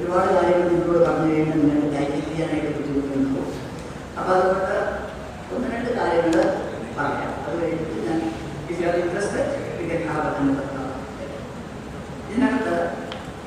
Vastu Shastra tried to realize this. This means providing a balanced environment and harmonious environment for all the living beings through philosophy, concepts, principles, rules, and regulations. This is the Vastu Shastra. We can take the philosophy. Philosophy of architecture, Vastu Shastra, whatever is that. According to Indian philosophy, the universe. What is universe? Definition of the universe is the definition of the. Now to define here, undefined universe എന്ന് പറഞ്ഞാൽ അതിന്റെ extend നമുക്ക് അറിയില്ല, അതിന്റെ confinement അറിയില്ല, ഒന്നും അറിയാൻ വയ്യ. അതിന്റെ ഒരു പോർഷനാണ് നമ്മുടെ ഒരു യൂണിവേഴ്സ് ആയിട്ട് നമ്മൾ കഴിക്കുന്നത്. So the universe, it is known as Brahmanda. It is the sphere of Brahma. So three-dimensional spherical nature ആണ്. അതിൽ നിന്ന് അറിയാം ബ്രഹ്മാണ്ട എന്ന് പറയുന്നത് ഇത് spherical nature ആണ്. അണ്ടെന്ന് പറഞ്ഞു കഴിഞ്ഞാൽ എന്താ മുട്ട അല്ലേ, കോഴിമുട്ടയോ മുട്ടയായിരിക്കും. അതാണ് ബ്രഹ്മാണ്ടം, sphere of Brahma. അതാണ് യൂണിവേഴ്സ് എന്ന് പറയുന്നത്. ആ universe all-encompassing system of immeasurable attributes. Immeasurable attributes ഏതൊക്കെയാണെന്ന് അറിയാം. നേരത്തെ പറഞ്ഞത് പഞ്ചഭൂതങ്ങൾ എന്ന് പറഞ്ഞു, അതാണ് attributes. 5 പഞ്ചഭൂതങ്ങളെ കൊണ്ട് മെയ്ഡാണ് ഈ യൂണിവേഴ്സ് എന്ന് പറയുന്നത്. മെയ്ഡ് ഓഫ് പഞ്ചഭൂതങ്ങൾ, അതാണ് attributes എന്ന് പറയുന്നത്. Whose minutest element പിന്താണ്ടം also exhibits all its characteristics and manifests itself as the representative of the whole. പിന്താണ്ടത്തിന്റെ ഒരു കാര്യം നമ്മൾ പറയുമ്പോഴത്തേക്ക് പിന്താണ്ടം പറഞ്ഞു കഴിഞ്ഞാൽ ഇത് സ്മോളസ്റ്റ്, അത് മാക്രോ ലെവലിലാണ്. ബ്രഹ്മാണ്ടം ഇസ് മാക്രോ ലെവൽ, പിന്താണ്ടം ഇസ് മൈക്രോ ലെവൽ. ഈ മൈക്രോ ലെവലിന്റെ സിസ്റ്റം നമുക്ക് ഏറ്റവും താഴത്തേക്ക് വരെ കൊണ്ടുവരണം. Because human being can be considered as a pindana. It has all the attributes of the universe. It is made up of the 5 elements. And a place where you are living, this also is a universe. It has all the attributes of the universe. Other at a lower level, അങ്ങനെ പല ലെവലിലുള്ള യൂണിവേഴ്സുകൾ നമുക്ക് physically നമുക്ക് കാണാം. അതിലൊരു യൂണിവേഴ്സാണ് വേറെ unit. അതേത് യൂണിവേഴ്സാണ്? നമ്മുടെ ഇതിൻ്റെ എന്താ പറയുക, the entire climate, everything is dependent on സൂര്യനെ ഡിപ്പെൻഡ് ചെയ്തുകൊണ്ടല്ലേ ആൻഡ് ദ പ്ലാനറ്റ്സ്. സൂര്യനാണ് മെയിൻ ആയിട്ടുള്ളത്. അപ്പോൾ നമ്മളെ സംബന്ധിച്ചിടത്തോളം നമ്മുടെ യൂണിവേഴ്സ് എന്ന് പറയുന്നത് it's a space through which on the periphery of which the sun passes. അപ്പോൾ സൺ പാസ് ചെയ്യുന്ന ആ ഏരിയയിലുള്ള ഒരു സ്പേസാണ് universe as well we are. അതും വെരി ലാർജ്. അതിനെക്കാട്ടും താഴെയുള്ള യൂണിവേഴ്സ് ഉണ്ട്. How can you define that? If you get a space, നിങ്ങൾക്ക് വീട് വയ്ക്കാനായിട്ട് ഒരു സ്ഥലം കാണും. That again is considered as a universe. അത് മൈക്രോ ലെവൽ. അപ്പോൾ പല ലെവലിൽ നമുക്കൊരു മുറി, it can be a universe, a building can be a universe, a campus can be a universe, a sector can be a universe, a city can be a universe, then the whole earth can be a universe. ആ ലെവലിൽ ഞാൻ പല ലെവലിൽ നമുക്ക് പോകാം. ഈ ഓരോ ലെവലിലും it is independent ആണ്. When you design a room, all these characteristics of the design has to be applied to that. This is part of the movie. This is part of the ഇത് ഓരോന്നും independent ആണ്. At the same time it is part of the whole building. അപ്പോൾ ഈ independent ആയിട്ടുള്ള കാര്യങ്ങളും you should follow the rules. The whole building also should follow the rules. Then this building is part of the campus. It's only one building in a campus. ഇതെല്ലാം കൂടി ചേർന്ന് കഴിഞ്ഞാൽ it will become another. അപ്പോൾ ഓരോന്നും independent ആയിട്ട് നമ്മൾ design ചെയ്യണം. ഓരോന്നിൻ്റെയും ക്യാരക്ടേഴ്സ് ഒരുപോലെ തന്നെ. അപ്പോൾ ഇതാണ് ഫിലോസഫി. ഇനി അടുത്ത level, second level of thinking is concepts. Concepts എന്ന് പറഞ്ഞാൽ എന്താണ്? ഐഡിയ അല്ലേ? നമ്മളൊരു കൺസെപ്റ്റ്, നമ്മളൊരു എന്തെങ്കിലും ചെയ്യുമ്പോൾ ആദ്യം കൺസെപ്റ്റ് ഉണ്ടാക്കണം. ആ concept is A idea which brings the larger knowledge system to an area where you can understand. It's an abstract idea, a general notion, or a mental construct that represents a group of things or an idea. Shastra tries to explain the universe by simple concepts which models the unknown entity to known ones. The basic concepts are concept of the universe, concept of the mandala, concept of the Vastupurisha, concept of Padam Papavinyasam and Padadevatas, concept of Vinaya, etc. These are not all, some of the concepts. Of which the most important concept of the universe. As I told you, universe is spherical and the central portion of the universe is circular. It is protected by all the 8 Digpadagas, that is cardinal directions, east, north, west, east, etc. And it has an axis. The space, the central point, the central observed space is the place where you construct. That's the most important aspect of a universe, the central. But it has some problems. First problem, it cannot be oriented because it is circular in shape. It cannot be oriented. Circular cannot be oriented. You know, circular item building, how can you say that it is towards looking towards north or east? It cannot be oriented. It has only one axis, so it is unstable. It's a real problem when architects, civil engineers, or construction engineers are concerned. You have to deal with a place which cannot be oriented and which is not straight. And our ancestral studies has come out with a solution.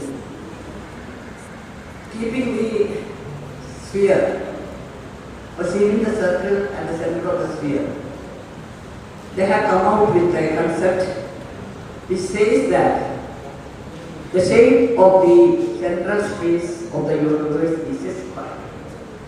Why square? That is the largest space it can be included in a circle. ആണോ അല്ലയോ? സർക്കിളിനകത്ത് നമുക്ക് ഉൾക്കൊള്ളിപ്പിക്കാൻ പറ്റുന്ന സ്ഥലത്തിലെ ഏറ്റവും വലിയൊരു shape square. So they have changed the circular central space into a square. Square ആയിട്ട് change ചെയ്ത് കഴിഞ്ഞപ്പോഴത്തേക്കും axis അവിടെ തന്നെ ഉണ്ട്. ഇത് ബ്രഹ്മ at the top and another at the top. Then the shape has changed from the circle to a square. It can be oriented. It can be oriented towards east, west, northwest, northeast, all the 8 axes. And it has all the 3 axes, x-axis and the y-axis and the z-axis. It's the most stable.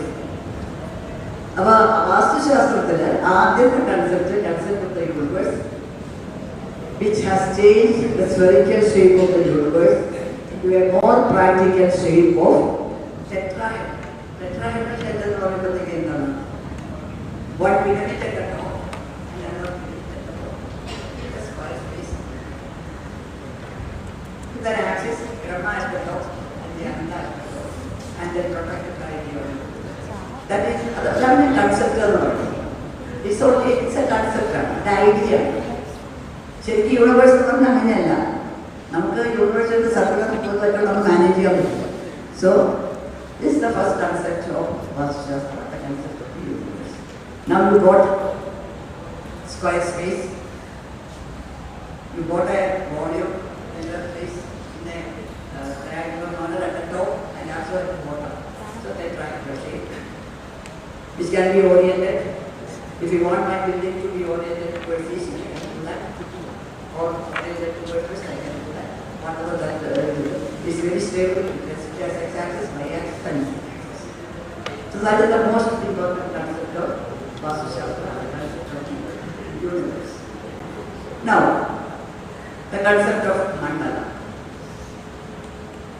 That is the second concept, which goes a long way in the process of architectural design. Mandala is a defined space. It's a representation of a 3-dimensional thing in a 2-dimensional format. ഇതിനകത്ത് മണ്ഡല എന്ന് പറഞ്ഞിട്ട് ഏതായിരിക്കും മണ്ഡല? That's a space where you are going to construct the center of the universe. It's a shape. It's square. So in architecture or Vastu-Shastra, mandala is normally considered as a square, especially when it comes to construction. But there are other mandalas also.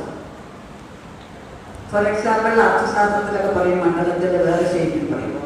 Endal parayum depending on the shape of the region, a mandala will be changed. ആരെങ്കിലും Thrissur എന്നുള്ളവരുണ്ടോ? തൃശ്ശൂരിന്റെ planning എങ്ങനെയാണ്? നിങ്ങൾ ആരെങ്കിലും കിഴക്കേക്കോട്ട പോയിട്ടുണ്ട്? അതിന്റെ planning എങ്ങനെയാണ്? Kizhakkekotta is a planned city with the temple at the center. Thrissur is a planned city with the temple at the center. What's the difference in the planning of these two cities? തൃശ്ശൂരിനകത്ത് പറയാമല്ലോ, തൃശ്ശൂരാണ് പറയാൻ പറ്റുമോ? Different from Kekota. Kekota അമ്പലത്തിന്റെ സ്ക്വയറാണ്. ശാന്തത്തിന്റെ എല്ലാമാണ് ടെമ്പിളിന്റെ സ്ക്വയറാണ്. And the town is square, which is proportionate to the square of the temple. അത് വേറെ ഒരു ഇതാണ്, പ്ലാനിങ് ആണ്. തൃശ്ശൂർ പോകും, തൃശ്ശൂരിലുള്ള റൗണ്ട് എന്ന് പറയുകയാണ് അല്ലേ? റൗണ്ട് എന്ന് പറഞ്ഞാൽ എന്താ? സർക്കിൾ. ആ സർക്കുലറിന്റെ നടുക്കുള്ള ഒരു സർക്കുലർ ഏരിയയാണ് ടെമ്പിൾ. നടക്കുന്ന ടെമ്പിൾ അതിന്റെ നടുക്കുള്ള ഏരിയയാണ്. അതിൻ്റെ അവിടുത്തെ റോഡ് പാറ്റേൺ റേഡിയലാണ്. 8 റേഡിയൽ റോഡ്സാണ് ബേസിക്കലായിട്ട് തൃശ്ശൂരിലേക്കുന്നത്. 4 കാർഡിനൽ ഡയറക്ഷനിൽ, 4 കോണിക്കൽ ഡയറക്ഷനിൽ. അവിടുത്തെ പ്ലാനിങ് എങ്ങനെയാണ്? തിരുവനന്തപുരത്ത് അങ്ങനെയല്ല, സ്ട്രെയിറ്റ്. കിഴക്കേക്കോട്ടെ കഴിഞ്ഞ് നമുക്ക് അമ്പലം കാണാം, സ്ട്രെയിറ്റ് ലൈനാണ്. അതിനകത്ത് ചെന്നാൽ all the lights R straight. Normally നമ്മൾ മണ്ഡലം എന്ന് പറയുമ്പോൾ സ്ക്വയർ ആയിട്ടാണ് എടുക്കുന്നത്. ടൗൺ പ്ലാനിങ്ങിലാണെങ്കിലും നമ്മൾ എപ്പോഴും കണ്ടത്. പക്ഷെ there are other mandalams are also available. അതിനാണ് ഞാൻ തൃശ്ശൂരിൻ്റെ കാര്യം പറഞ്ഞത്. The same thing with Mathura. With the Mathura Meenakshi temple at the center and with concentric road patterns. അവിടെ വേറെ ഒരു ഇമ്പോർട്ടൻ്റ് ആയിട്ടുള്ള ഒരു റൂളുണ്ട്. അവിടെ ഓരോ റോഡ് ഓരോ മാസത്തിൻ്റെ പേരാണ്. മാസി സ്ട്രീറ്റ്, മറ്റേ സ്ട്രീറ്റ്. ബിക്കോസ് ആ മാസത്തിൽ the goddess will be taken along that road. അപ്പോൾ മാസി എന്ന് പറഞ്ഞാൽ മാസി മാസം എനിക്ക് തമിഴിലെ മാസങ്ങളെ പറ്റി വലുതായിട്ട് അറിയില്ല. നമ്മൾ ചിങ്ങൻ കല്ലിൽ നിന്നൊക്കെ പറയുന്ന പോലെയുള്ള ഒരു മാസമാണ് മാസം. അപ്പോൾ മാസി സ്ട്രീറ്റിൽ കൂടെയാണ് അപ്പോൾ ആ പാറ്റേൺ ഈസ് ഡിഫറെൻറ്റ്. അപ്പോൾ പാറ്റേൺ മാറാൻ പാടില്ല എന്നതല്ല. ഞാൻ ടോക്കിംഗ് അബൌട്ട് ജനറൽ പാറ്റേണിനെ പറ്റിയാണ് പറയുന്നത്. There are exceptions. Innumerable number of exceptions can be. ഇപ്പോൾ തന്നെ ഞാൻ 2 എക്സെപ്ഷൻ പറഞ്ഞു കഴിഞ്ഞു. ഇനി അതുപോലെ റിപ്പോർട്ടുണ്ട്. പക്ഷെ ജനറലായിട്ട് നമ്മൾ എപ്പോഴും അങ്ങനെയാണല്ലോ. ജനറലായിട്ട് ഇങ്ങനെയൊക്കെയാണ്.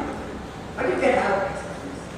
പക്ഷേ എക്സെപ്ഷൻസിലേക്ക് പോകണമെങ്കിൽ you should have all the knowledge about the normal. Then only you can go for the exceptions. നിങ്ങൾ സിവിൽ എഞ്ചിനീയേഴ്സ് നമുക്കൊരു ഗൈഡ് ബുക്ക് ഉണ്ട്. എന്തായാലും പറയും ഹാൻഡ് ബുക്ക് ഇല്ല. സിവിൽ എഞ്ചിനീയേഴ്സിന് ഹാൻഡ് ബുക്ക് ഇല്ലേ? അതിനകത്ത് ഞങ്ങൾ ആർക്കിടെക്ചർ പഠിച്ച് സിവിൽ എഞ്ചിനീയറിംഗ് പഠിക്കാൻ എപ്പോഴും ഉപയോഗിക്കുന്നതാണ്.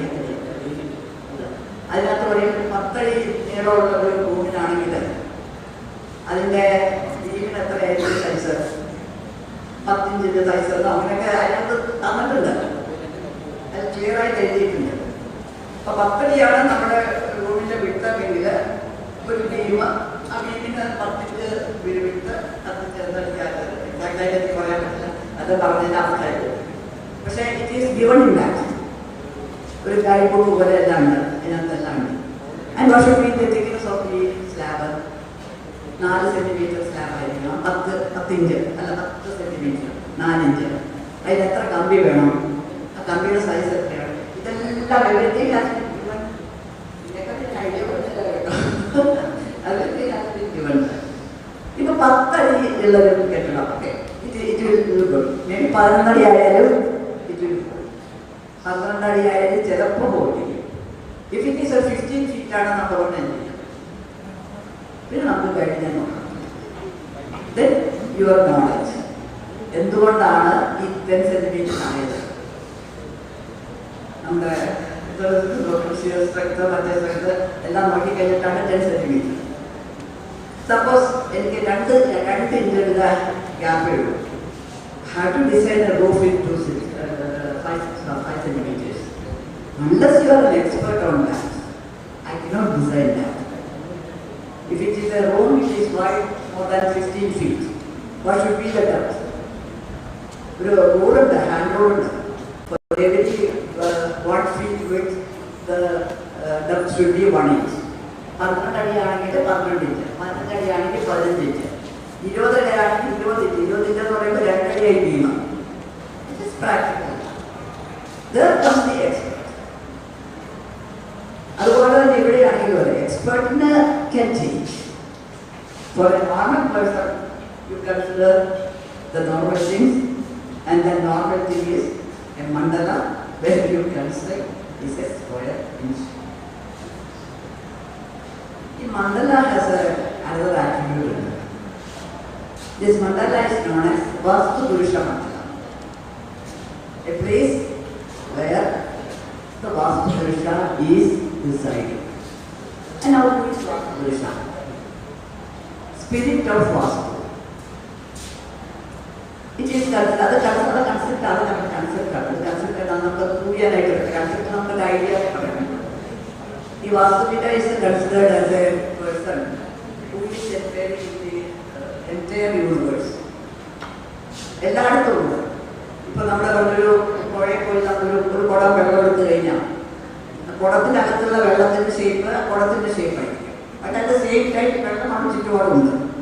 അതുപോലെ തന്നെ ഈ വാസ്തുവിദ്യ മണ്ഡലം is spread across the universe. When it is confined into your mandala, it has a specific space, shape, etc. ആ വാസ്തുവിദ്യ മണ്ഡല ആണ് ആനന്ദ കൺസെപ്റ്റ്. അപ്പോൾ എവറി ഹ്യൂമൻ ബീയിങ്സ് അല്ലെങ്കിൽ എവറി ലിവിങ് ഓർഗാനിസംസിന് രണ്ട് ബോഡീസ് ഉണ്ട്. സ്ഥൂല ശരീരവും സൂക്ഷ്മ ശരീരവും. എന്താണ് സ്ഥൂല ശരീരം? ഇപ്പൊ ഞാനൊരു ലിവിങ് ഓർഗാനിസം ആണ്. എനിക്ക് രണ്ട് ബോഡി ഉണ്ട്. വൺ ഈസ് സ്ഥൂല ശരീരം, സ്ഥൂല ശരീരം എന്ന് പറയുന്നത് വാട്ട് ഈസ് വിസിബിൾ. ഇപ്പൊ ഈ നിൽക്കുന്ന ഞാൻ സ്ഥൂല ശരീരം. സൂക്ഷ്മ ശരീരം, the life inside me. അതുപോലെ തന്നെ ഈ മണ്ഡലത്തിന്റെ ഫിസിക്കൽ എൻറ്റിറ്റി ഓഫ് ദ മണ്ഡലം is the സ്ഥൂല ശരീരം and the spirit of Vastu is the സൂക്ഷ്മ ശരീരം. So you have to deal with every land as a living organism which has two characteristics. One is സ്ഥൂല ശരീരം, സൂക്ഷ്മ ശരീരം, etc. And for all practical purposes, I don't know whether you have seen it. എന്നോട് നാദർസാർ ചോദിച്ചു വല്ല കാണിക്കാനോ, ഞാൻ കാണിക്കാനൊന്നും ഇല്ല. കാണിച്ചതിലേക്ക് എന്നെ കുറച്ചുകൂടി എളുപ്പമായിരുന്നു. It's A human being confined in his body. അയാളുടെ തല ഈശാനകോണിലാണ്. ഈശാനകോണം എന്ന് പറഞ്ഞാൽ ഏതാണ്? North east. തല ഈ വാസ്തുവിന്റെ തല നോർത്ത് ഈസ്റ്റ് കോർണറിലും കാല് സൗത്ത് വെസ്റ്റ് കോർണറിലും. കൈ രണ്ട് ഇങ്ങനെ കിട്ടുന്ന തരത്തിലാണ് ആ സ്ഥലം നമുക്ക് സംസാരിക്കുന്ന സ്ഥലമാണ്. ഈ മനുഷ്യന്റെ പുറത്ത് നിങ്ങൾ ആ മണ്ഡലത്തിൽ അതിനകത്ത് നമ്മുടെ സൂത്രങ്ങൾ അങ്ങനെ ഒരുപാട് ഡിവിഷൻസ് അതിനകത്ത് വരും. അതിന് സിമ്പിളായിട്ട് ഞാൻ പറയുന്നത്, നമ്മൾ വീട് വെക്കും. എവിടെ നിന്നാണ് വീട് സ്റ്റാർട്ട് ചെയ്യുക? കല്ലിടാൻ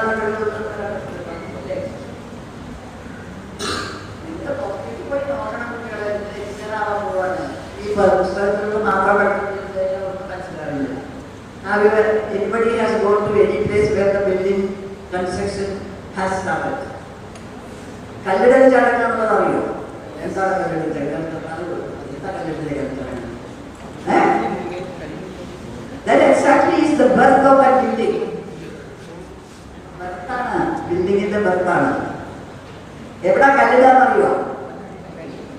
കല്ലിട അറിയാം. കല്ലിടൽ കണ്ടിട്ടുണ്ടെന്ന് എവിടെയാ കല്ലിടാന്നറിയോ? എപ്പോഴും സൗത്ത് വെസ്റ്റ് കോർണറിൽ നിന്നാണ് നമ്മൾ കല്ലിട്ട് സ്റ്റാർട്ട് ചെയ്യുക. കന്നിമൂല എന്ന് പറയും. കന്നിമൂലയാണ്. Because the Mandala is divided into നമ്മുടെ എല്ലാ 12 മാസമായിട്ട് ഡിവൈഡ് ചെയ്യും. മേടം, ഇടവം, ഉത്തരം, കർക്കിടകം, ചിങ്ങം, കന്നി ഇങ്ങനെയുള്ളൂ. മേടമാസത്തിലാണ് കിടപ്പ് വരേണ്ടതെന്ന് പറയും. അത് ഇടവമാസത്തിൽ അങ്ങനെ ലൊക്കേഷൻസ് ഒക്കെ ഉണ്ടാവും. അതൊക്കെ പറയാൻ പറ്റുന്ന ഒരുപാട് കാര്യങ്ങളുണ്ട്. ഇത് കന്നിമൂലയിലാണ് നമ്മൾ ബിൽഡിംഗ് സ്റ്റാർട്ട് ചെയ്യുക. അതായത് വാസ്തുപുരുഷന്റെ കാലിൽ നിന്ന്. Any building has to start from the base. നമ്മുടെ താഴെ നിന്ന് നമുക്ക് മുകളിൽ താഴോട്ട് കൊണ്ടുവരാൻ പറ്റില്ല. അവിടെ എക്സെപ്ഷൻ ഉണ്ട്. അവിടെ മുകളിൽ താഴോട്ടാണ് കൊണ്ടുവന്നിരിക്കുന്നത്. അത് വേറെ കാര്യം. നോർമലായിട്ടുള്ള കാര്യത്തിൽ താങ്ങിക്കൊണ്ട് normal things. You have to start from the feet of the Vastupurusha. ഇവിടെ വാസ്തുപുരുഷ അജരനാണെന്ന് പറഞ്ഞാൽ അനങ്ങുന്നില്ല, സ്റ്റേബിളാണ്. എപ്പോഴും നമ്മുടെ കേരളത്തിൽ നമ്മൾ വാസ്തുപുരുഷനെ എപ്പോഴും പറയുന്നത് അയാളുടെ തല എപ്പോഴും നോർത്ത് ഈസ്റ്റിലും കാലെപ്പോഴും നോർത്ത് ഈസ്റ്റിലും. പക്ഷേ it's only A concept. So that can be changes. ആ ഐഡിയാസിന് മാറ്റമുണ്ട്. തമിഴ്നാട്ടിൽ പോയി കഴിഞ്ഞു കഴിഞ്ഞാൽ ഇത് ചരാണ്. ഈ വാസ്തുപുരുഷൻ ഇങ്ങനെ അനങ്ങിക്കൊണ്ടിരിക്കും. ചിങ്ങമാസത്തില് വാസ്തുപുരുഷൻ ചിങ്ങ ആ രാശിയില്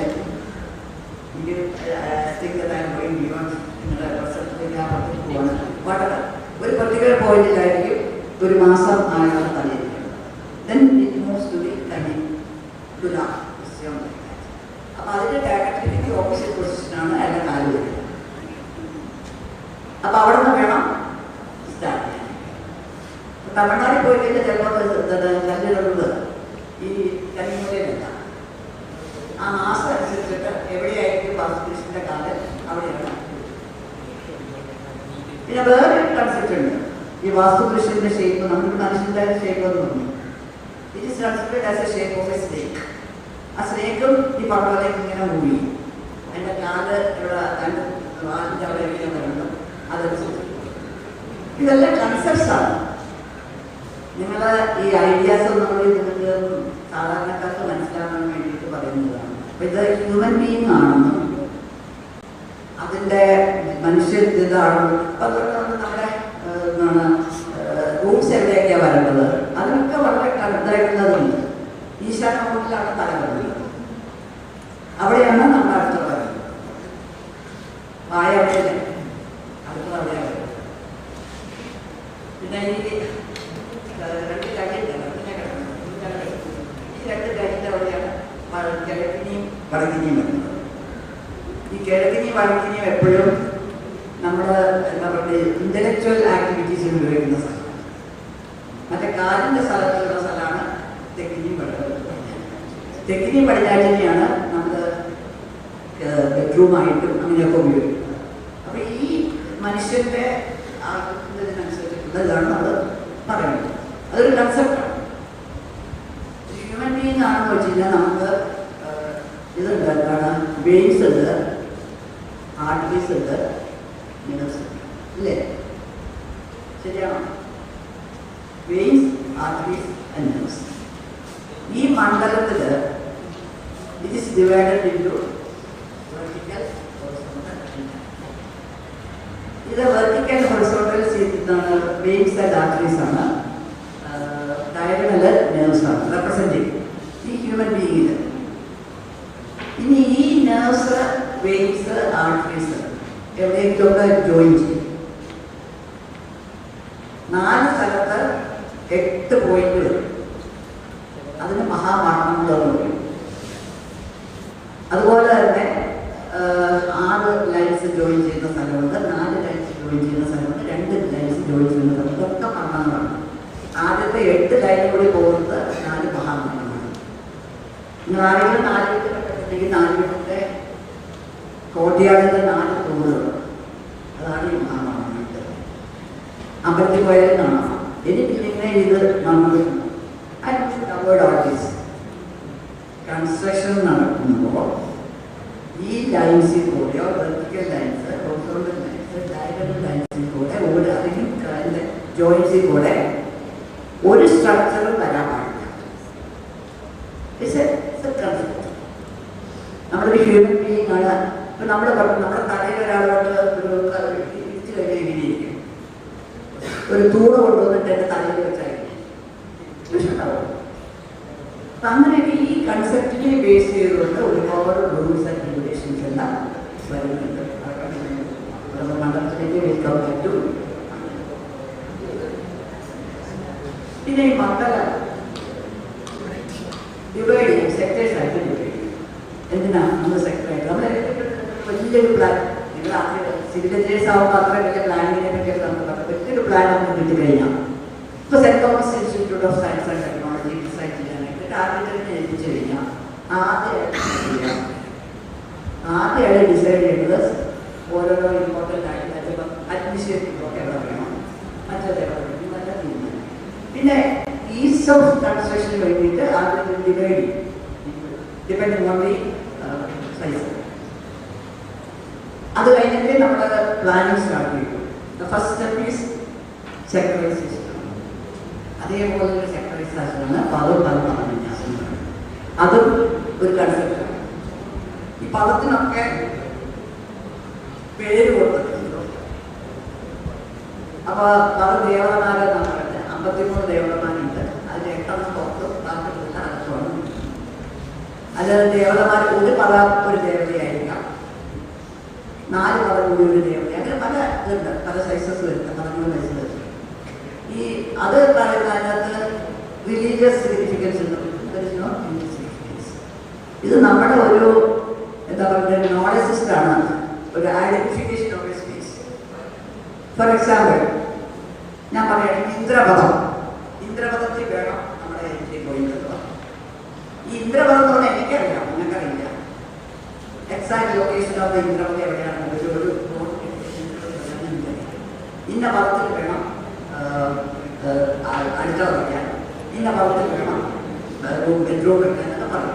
അപ്പോൾ ഐഡന്റിഫിക്കേഷൻ ഓഫ് സ്പേസ്. അതിൽ ഇത്ര നമ്പർ ഓഫ് പദത്തിന് ദർ ഇസ് നോ റെസ്ട്രിക്ഷൻ.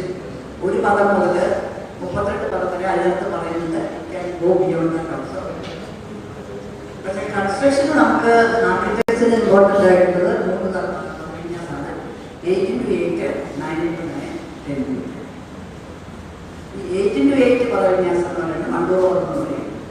അത് സാധാരണഗതിയിൽ നമ്മുടെ കേരളത്തിൽ നമ്മൾ യൂസ് ചെയ്യില്ല. എന്താണെന്ന് പറഞ്ഞാൽ അതിൻ്റെ സെൻട്രൽ ലൈൻ കട്ട് ചെയ്ത്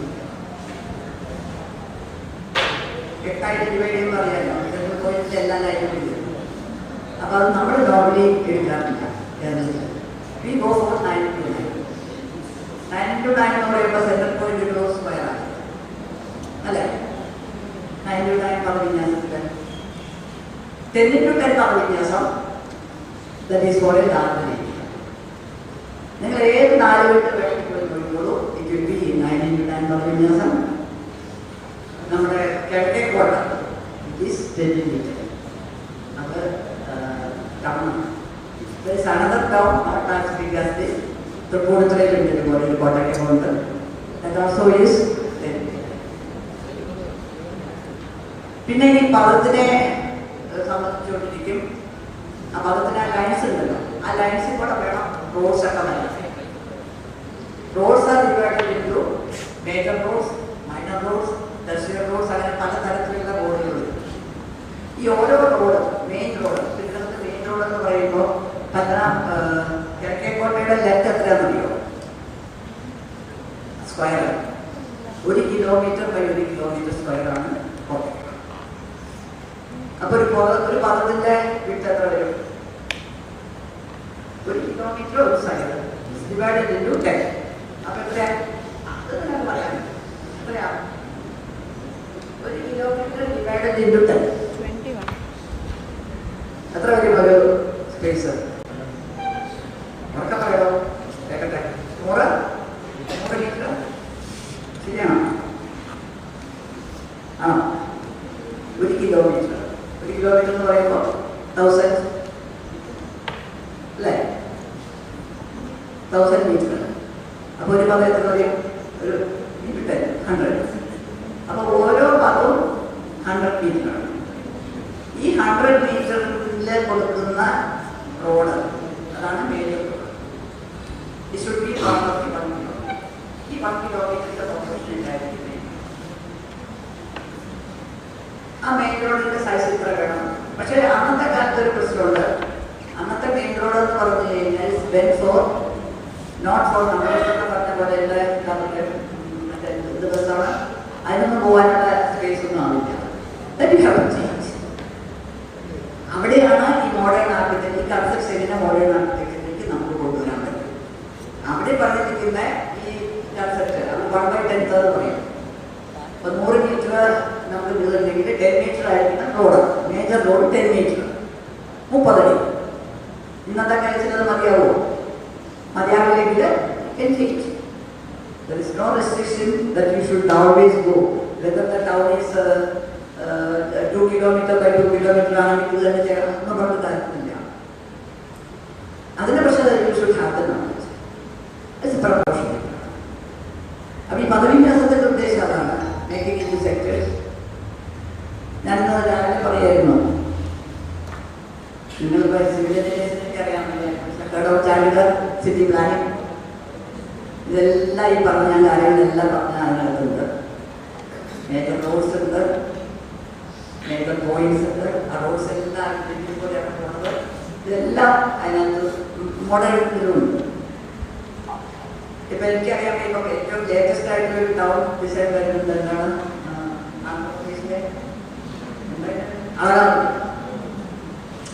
ചന്ദ്രബാബു നായിഡു ഡിസൈൻ ക്യാപിറ്റൽ. അതൊരു വാസ്റ്റ് എന്താ പറയുക ബാരൻ ലാൻഡിൽ ഡിസൈൻ ചെയ്യുകയാണ്. അതെങ്ങനെയാണ് ചെയ്യണമെന്ന് എനിക്കറിയില്ല. കോട്ടയുണ്ടായി. പക്ഷേ പത്മനാഭസ്വാമി ടെമ്പിളിന് ചുറ്റുമുള്ള ആ സ്പേസ് ആ കോട്ട ഈസ് പ്ലാൻ. പക്ഷെ അതിനകത്ത് ഒരു ഡിഫറൻസ് അതിനകത്തുള്ളതെന്ന് പറഞ്ഞു കഴിഞ്ഞാൽ പ്ലാനിങ് നടത്തുന്നത് 18th സെഞ്ച്വറിയിലാണ്. കന്താളോറയുടെ കാലത്താണ് capital has been shifted to Thiruvananthapuram and the temple has been developed. അപ്പോഴാണ് ഈ കോട്ടയം അമ്പലത്തിന്റെ പ്ലാൻ അനുസരിച്ചിട്ട് അല്ലെങ്കിൽ അമ്പലത്തിന്റെ സൈസ് അനുസരിച്ചിട്ട് കോട്ടയുടെ നെക്സ്റ്റ് ഡിസൈൻ ചെയ്യും.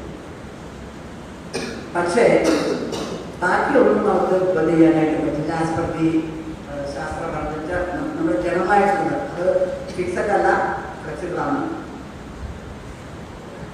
ബിക്കോസ് ഓൾറെഡി ഹ്യൂമൻ ഹാബിറ്റേഷൻ ഒരുപാട് ആൾക്കാർ കഴിഞ്ഞിട്ട് താമസിക്കുന്നുണ്ട്. അവരെയൊന്നും ഡിസ്റ്റർബ് ചെയ്യാനായിട്ടാണ് മിനിമം ഡിസ്റ്റർബൻസ്. ഇപ്പം നമുക്ക് അറിയാതെ നമ്മൾ റോഡ് വഴി ചെയ്യുമ്പോൾ രണ്ട് സൈഡിലുള്ള മിനിമം കട്ട് ചെയ്ത് കളയും. അതുപോലെ മിനിമം ഡിസ്റ്റർബൻസ് വേണം. അതുകൊണ്ട് ചിലപ്പോൾ ഈ ടൗണിലായിരിക്കും പല കാര്യങ്ങളും നമ്മുടെ കോട്ടയ്ക്കകത്ത് പോയാൽ കാണും. പക്ഷേ ഞാൻ പറഞ്ഞു വരുന്നത് ഈ ബേസിക് പ്രിൻസിപ്പിൾ, ഈ രണ്ടെണ്ണം philosophy and the concept of planning can well be adopted. അതെങ്ങനെ ചെയ്യണ്ടേ എന്നുള്ളത് നമ്മൾ ഒരുപാട് ആലോചിക്കാനുണ്ട്.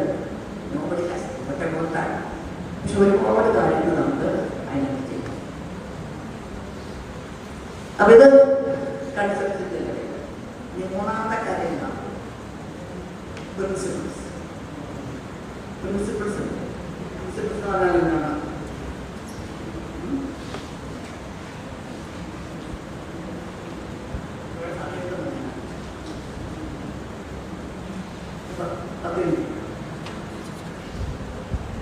Principles, basic, general,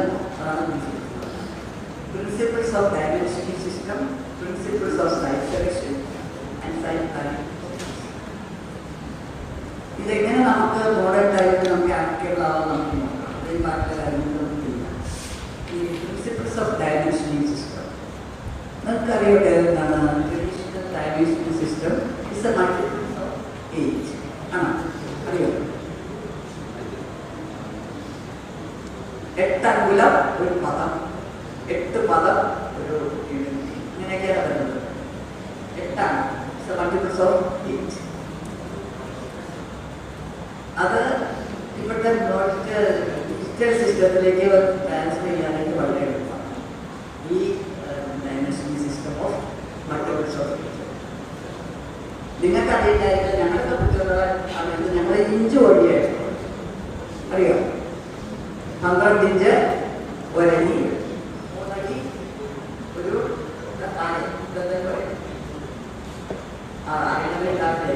ഞങ്ങളൊക്കെ പഠിച്ചുകൊണ്ടിരിക്കുന്ന സമയത്ത് 12 ഇഞ്ച് ഒരടി. നമ്മുടെ സ്കെയിൽ അതാണ്, 12 ഇഞ്ച് സ്കെയിലാണ്. അത് കഴിഞ്ഞിട്ട് നമ്മുടെ we have adopted metric system. Metric system എന്ന് പറഞ്ഞാൽ ഡിവൈഡഡ് ബൈ 10. അങ്ങനെയാണ് സെന്റിമീറ്റർ, മില്ലിമീറ്റർ, സെന്റിമീറ്റർ, അങ്ങനെ പോയത്. പക്ഷെ ഇതിനെക്കാട്ടിലൊക്കെ ഇപ്പോഴത്തെ മോഡേൺ ഡിജിറ്റൽ വേൾഡിൽ അക്സെപ്റ്റബിൾ ആയിട്ടുള്ള ഒരു സിസ്റ്റം നമ്മുടെ ഈ മൾട്ടിപ്പിൾസ് ഓഫ്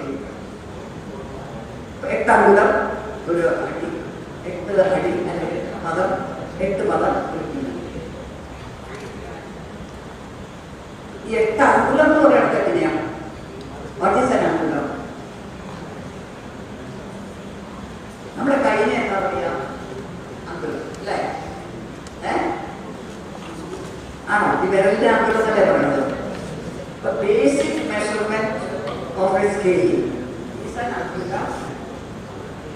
അത് ഡിഫൈൻ ചെയ്തിട്ടുണ്ട്. ഈ point central portion of the middle finger of the human being, വലത് കൈയിലെ സെൻട്രൽ ഫിംഗർ, നടുവിരലിന്റെ നടുഭാഗമാണ് ഒരു അങ്കുലം. ആൻഡ് ദിസ് അങ്കുലം ഇസ് നോൺ ആസ് പ്രൊപ്പോർഷനേറ്റ് അങ്കുലം. ഇത് ഡെഫിനിറ്റ് അങ്കുലം അല്ല. എൻ്റെ ഈ അങ്കുലം നിങ്ങൾ നോക്കിയാൽ നിങ്ങളുടെ അങ്കുലം വ്യത്യാസമുണ്ടാവും, മറ്റൊരാളുടെ അങ്കുലം വ്യത്യാസമുണ്ടാവും. മാത്രാങ്കുലം എന്ന് പറയും. ഇറ്റ്സ് എ പ്രൊപ്പോർഷനേറ്റ് അങ്കുലം. പ്രൊപ്പോർഷനേറ്റ് ടു ദി നമ്മുടെ ബോഡി. അങ്ങനെയുള്ള 8 അങ്കുലം ചേർന്നതാണ് ഒരു പാദം. ഈ പദം എന്ന് പറഞ്ഞാൽ എന്താ? മുഖം ഇതൊരു പദം, കഴിയും കാല് ഒരു പദം, 8 അംഗുലം കൂടിയ ഒരു പദം. Can be face, can be hand, can be feet. അതിന്റെ 8 ടൈപ്സ് ആയിരിക്കും ഒരു ഹ്യൂമൻ ബീയിങ്ങിന്റെ ഹൈറ്റ്. പദം ഒരു മുഖത്തിന് അതിന്റെ 8 ടൈപ്സ് ആണ് ഒരു മനുഷ്യന്റെ പ്രൊപ്പോർഷൻ. ആ പ്രൊപ്പോർഷനേറ്റ് ആയിട്ടുള്ള ഒരു മനുഷ്യനെ വെച്ചുകൊണ്ടാണ് ഈ സ്റ്റേജ് ഉണ്ടാക്കിയിരിക്കുന്നത് ഒറിജിനൽ. ഇപ്പൊ നേരത്തെ പറഞ്ഞാൽ അതിനകത്ത് ഇതിന് മാറ്റം വരാൻ പറ്റില്ല. അതാണ് ഇതുകൊണ്ട് കൺസെപ്ഷൻ എന്ന് പറയാതെ. ഇത് പ്രിൻസിപ്പിൾസ് ആണ്. 8 അംഗുലം വെച്ച് കഴിഞ്ഞിട്ട് അങ്ങനെ ഉണ്ട്. അപ്പൊ അതാണ് ബേസിക് ഓഫ് ദാറ്റ്. അതിന്റെ 8 തന്നെയാണ് നമുക്ക് 8 പദമാണ് ഇവിടെ 8 അത് നിങ്ങൾക്ക് എല്ലാവർക്കും നമുക്ക് ചെയ്ത് നോക്കാവുന്നതാണ്. നിങ്ങളുടെ ഹൈറ്റും നിങ്ങളുടെ ഈ വീണ്ടുണ്ടല്ലോ സ്ട്രെച്ചർ ചെന്ന് നോക്കിക്കോളൂ. ഇത് 3, ഇത് 2, ഇത് 3, 4. അതുപോലെ തന്നെ ഇതൊന്ന് ടോസം 3, അത് കഴിഞ്ഞ് 4 അങ്ങനെ ഡിവൈഡ്. പ്രൊപ്പോർഷനേറ്റ് ആണ്. നിങ്ങൾ തയ്യക്കരെ പോയി കഴിഞ്ഞാൽ തയ്യക്കാരൻ എത്ര കഷ്ണം എടുക്കും? നിങ്ങൾ ബ്ലൗസ് തയ്ക്കാൻ എത്ര കഷ്ണം എടുക്കും? ഷർട്ട് തയ്ക്കാൻ പോയി കഴിഞ്ഞാൽ, കോട്ട് തയ്ക്കാൻ പോയി കഴിഞ്ഞാൽ എത്ര കഷ്ണം എടുക്കും? നിങ്ങൾക്ക് അറിയാമോ? നമുക്ക് നോക്കിയിട്ടുണ്ട് എത്ര കഷ്ണം എടുക്കും? 2 3 കഷ്ണം എടുക്കുള്ളൂ. ബാക്കി എല്ലാ മെഷർമെന്റ് പ്രൊപ്പോർഷനേറ്റ് ആണ്. അതുകൊണ്ടാണ് 2 3 മെഷർമെന്റ് എടുക്കുന്നത്. എന്റെ മെഷർമെന്റ് അല്ല ഇപ്പോഴത്തെ മെഷർമെന്റ്, ഇതല്ല. നമുക്ക് കാണുമ്പോൾ തന്നെ അറിയാം ഡിഫറൻസ്. പക്ഷെ എന്റെ ഈ മെഷർമെന്റ് എടുത്തത് കഴുത്ത്, എന്റെ കയ്യില്, എന്റെ എല്ലാം പ്രൊപ്പോർഷനേറ്റ് ടീച്ചറാണ്. അപ്പൊ അതുപോലെ തന്നെയാണ് നമ്മുടെ പ്രൊപ്പോർഷനേറ്റ് ടു ഹ്യൂമൻ ബീയിങ്. പക്ഷെ അതിനകത്തൊരു പ്രശ്നമാണ്. എനിക്ക് വീട് വയ്ക്കുമ്പോൾ എല്ലാം കൂടെ കൊണ്ടെടുക്കണം. ഇയാൾക്ക് വീട് വയ്ക്കുമ്പോൾ അങ്ങനെ വരുന്ന കമ്പൽസൺ പ്രോസസ്സാണ്. So 1 stubborn. കേരളത്തിൽ നമ്മൾ പറഞ്ഞത് പെരുന്തച്ചെന്ന് പറയും. പെരുന്തച്ചനാണ് സ്റ്റാൻഡർഡൈസ് ചെയ്തതെന്ന് പറയും. സ്റ്റാൻഡർഡൈസ് ചെയ്ത് കഴിഞ്ഞെന്ന് പറഞ്ഞപ്പോൾ ഒരു സ്പെസിഫിക് ആയിട്ടുള്ള 8 നമ്പർ ഓഫ് ഗ്രീൻസ് ഹൊറിസോണ്ടലായിട്ട് വെച്ചിട്ട് space covered by 8 grains is considered as 1 അംഗുലം. അതിനെ ഉത്തമാംഗുലം എന്നാണ് പറയുന്നത്. 8 എണ്ണം. അതിൽ 2 other angulams ആണ് മധ്യമാംഗുലം, അധമാംഗുലം. 7 ഗ്രീൻസ് ചേർത്ത് കഴിഞ്ഞാൽ മിഡിൽ അംഗുലായി, 6 ചേർത്ത് കഴിഞ്ഞാൽ അധമം. എന്തിനായി? Take care on the psychology. അതാണ് ചെയ്യുന്നത്. ഇപ്പൊ നല്ല ഹൈറ്റ് പൊക്കമുള്ള ഒരാളാണെന്ന് വെച്ച് കഴിഞ്ഞാൽ മേബി ഉത്തമാംഗുലായിരിക്കും. ചെറിയ ആളാണെങ്കിൽ അയാൾക്ക് അധമാംഗുലായിരിക്കും. പക്ഷെ ഇറ്റ് ഷുഡ് ബി പ്രൊപ്പോർഷണൽ. അപ്പൊ അതാണ് പ്രിൻസിപ്പിൾ ഓഫ് ഡയഗ്നോസിസ്. ഈ അംഗുലം വെച്ചുകൊണ്ടാണ് മനുഷ്യന് വേണ്ടിയിട്ടാണ് നമ്മൾ വീട് വരുന്നത്. മനുഷ്യന്റെ ഡയഗ്നോസിസ് വളരെ ഇമ്പോർട്ടൻ്റ്. എത്ര സ്പേസ് വേണം എനിക്ക് ഓക്യുപ്പൈ ചെയ്യാൻ എല്ലാം ഡിസൈഡ് ചെയ്യുന്നത്. അപ്പൊ ഇനി നമ്മൾ പാചകത്തിനെ പറ്റി പറഞ്ഞു. നമ്മൾ സ്കെയിലിനെ പറ്റി പറയുന്നത് കേരളത്തിലെ ട്രഡീഷണൽ സ്കെയിൽ എന്താണ്? പോലെ എന്നാണ് പറയുക. അറിയാം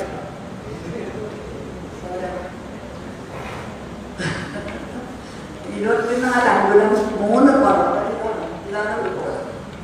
3 പദം ചേർന്നതാണ് ഒരു പോലെ. ഇത് ഒരു പദം, ഇതൊരു പദം, ഇതൊരു പദം. ഇപ്പത്തിൽ വ്യത്യാസമൊക്കെ ഉണ്ടാവില്ല. ബീഗാമത്തെ കുറച്ച് വ്യത്യാസം ഉണ്ടാവും. സ്റ്റാൻഡേർഡ് മനുഷ്യനെ പറ്റി നമ്മൾ പറയുന്നത് അത് 3 ചേർത്താണ് ഒരു പോലെ. മിനിമം മെഷർമെന്റ് ഒരു പോലെ. നമ്മൾ കെട്ടിടം പണിയുമ്പോൾ ഫൗണ്ടേഷൻ എത്ര വേണം? മിനിമം ഒരു പോലെ. അത് നമ്മൾ മാറ്റി എടുത്തു കഴിഞ്ഞാൽ നമ്മുടെ കയ്യിൽ വളരെ സ്ഥലം വെച്ച് കഴിഞ്ഞാൽ ഒരു പോലെ. അപ്പൊ everything is associated with the human beings. Human being is known as പിണ്ടാണ്ടം. പിണ്ടാണ്ടം ഈസ് പാർട്ട് ഓഫ് പിണ്ടാണ്ടം. അപ്പൊ ആ റിലേഷൻഷിപ്പ് നമുക്ക് ഞാൻ പറഞ്ഞ ഇതാണ് നമ്മുടെ ഫിലോസഫി, അതിന്റെ എന്താ പറയുക മാനിഫെസ്റ്റേഷൻ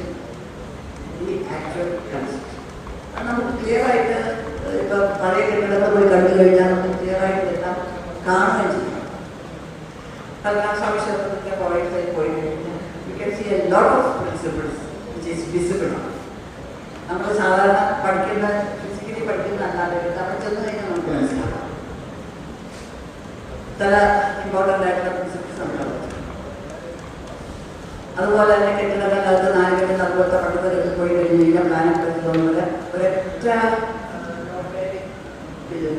മോളോ ഒന്നും നീ പറഞ്ഞാൽ നന്നായിട്ട് വരില്ല. അത് ഞാൻ പറഞ്ഞത് ഞാനത് വളരെ ആധുനികമായിട്ടാണ് പഠിത്തത്. ഞാൻ ഒരുപാട് 144 houses have been documented during my PhD work. അതിൽ നിന്ന് പറയുന്ന ഒരു എക്സ്പീരിയൻസ് ആണ്. പഴയ നാലുകെട്ടുകളെല്ലാം ഒരൊറ്റ നാലുകെട്ടിൽ ഈ പറയുന്ന ഒരു വയലേഷനും കാണില്ല.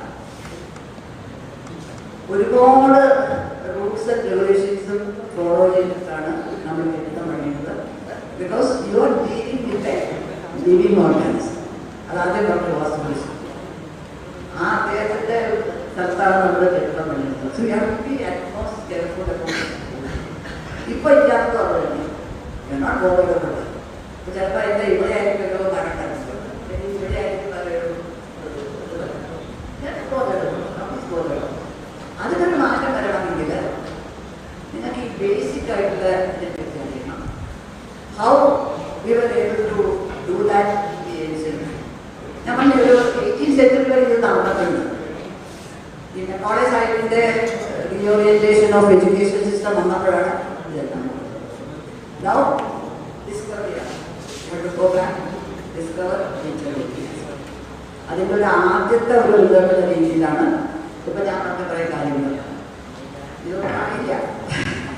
ഇനി ഇങ്ങോട്ട് കാര്യങ്ങൾ വരേണ്ട സമയം റെസ്ട്രിക്ഷൻ ദോസ് ഡീറ്റെയിൽസ് നമ്മുടെ സൈറ്റ് പ്ലാൻ സെക്ടറൈസേഷൻ റോഡ്സ് അതൊക്കെ ഞാൻ ഇപ്പം പറഞ്ഞു. അതൊക്കെ ഏതൊക്കെ സെക്ടർ എവിടെയാണ് വേണ്ടത്, ഓരോ സെക്ടറിലും ഓരോ ആക്ടിവിറ്റീസ് ഉണ്ട്. നിങ്ങൾ അമ്പലങ്ങളിൽ പോയിട്ടുണ്ടെങ്കിൽ നിങ്ങൾ കണ്ടിരിക്കും അവിടുത്തെ അടുക്കള സൗത്ത് ഈസ്റ്റ്, അതിനെ അഗ്നികോണാണ് പറയുന്നത്. ഏറ്റവും ചൂട് നമ്മുടെ ഈ അതിലെല്ലാം വാസ്തുശാസ്ത്രത്തിൻ്റെ ഒരു ഡ്രോബാക്ക് എന്താണെന്ന് പറഞ്ഞാൽ ഭാരത ഭൂഖണ്ഡത്തിനെ മാത്രമേ അത് സ്പെസിഫിക് ചെയ്യൂ.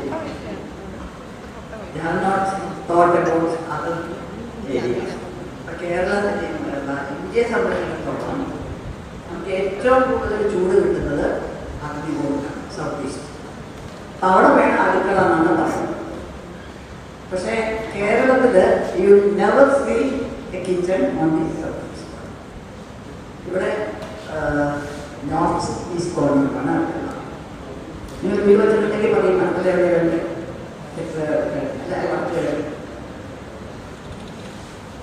അഗ്നികോണിൻ്റെ ഡയറക്റ്റ്ലി ഓപ്പോസിറ്റാണ് വായുകോൺ. വായു ഇവിടുന്ന് വരും, അഗ്നി അവിടെ നമുക്ക് അങ്ങനെയാണ് ഡയറക്റ്റ്ലി ഓപ്പോസിറ്റ്. ഇപ്പോൾ കേരളത്തിൻ്റെ അവിടെ മൈക്രോ എന്താ പറയുക മാക്രോയിലെല്ലാം കണ്ടുവരുന്ന ഈ അഗ്നികോണിൽ വേണം. മാക്രോ ക്ലൈമറ്റ് അനുസരിച്ചിട്ടാണ് നമ്മൾ ഡിസൈൻ ചെയ്യുന്നത്. That is what is flexibility. അതാണ് നമ്മുടെ ഫ്ലെക്സിബിലിറ്റി. അതിന് പറയുന്നത് കേരളത്തിൻ്റെ അടുക്കളയുടെ പ്രശ്നം എടുത്താൽ തന്നെ മനസ്സിലാക്കാൻ പറ്റും. ഫ്ലെക്സിബിലിറ്റി നമ്മുടെ നോർത്ത് ഈസ്റ്റാണ്. നമുക്ക് എവിടെന്നാണ് കാറ്റ് വരുന്നത്? ഏറ്റവും ഇമ്പോർട്ടൻ്റ് ആയിട്ടുള്ള ഇന്ത്യയിലാണ്. നമുക്ക് അഡ്വേഴ്സ് ആയിട്ട് വരുന്നത് ഇന്ത്യയിലാണ്. നമ്മൾ എപ്പോഴും ഡിസൈൻ ചെയ്യുമ്പോൾ അഡ്വേഴ്സ് കണ്ടീഷൻസ് ആണ് ഡിസൈൻ ചെയ്യുന്നത്. അഡ്വേഴ്സ് ഇന്ത്യയിലാണ്.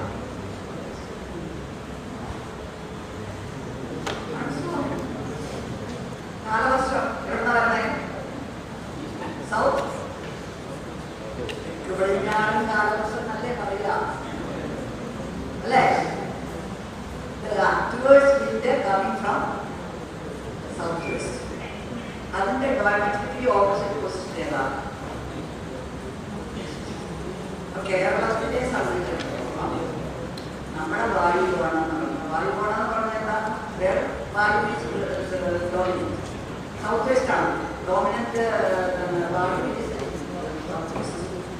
അതിൻ്റെ ഡയറക്റ്റ്ലി ഓപ്പോസിറ്റാണ് അറിയുന്നത്. That is why in Kerala ഒരിപ്പോഴും സൗത്ത് ഈസ്റ്റിൽ നമ്മൾ എക്സെപ്റ്റ് ഭഗവാനൊന്നും നോക്കേണ്ട കാര്യം. ഭഗവാൻ നമ്മുടെ ടിപ്പിക്കൽ പ്രിൻസിപ്പൾസ് അനുസരിച്ചിട്ടാണ് കൊടുത്തത്. ഹ്യൂമൻ ബീങ്സ് വരുമ്പോഴത്തേക്കും അവരുടെ ഗവൺമെൻറ്റും അവരുടെ സൗകര്യങ്ങളെല്ലാം നമ്മൾ നോക്കണം.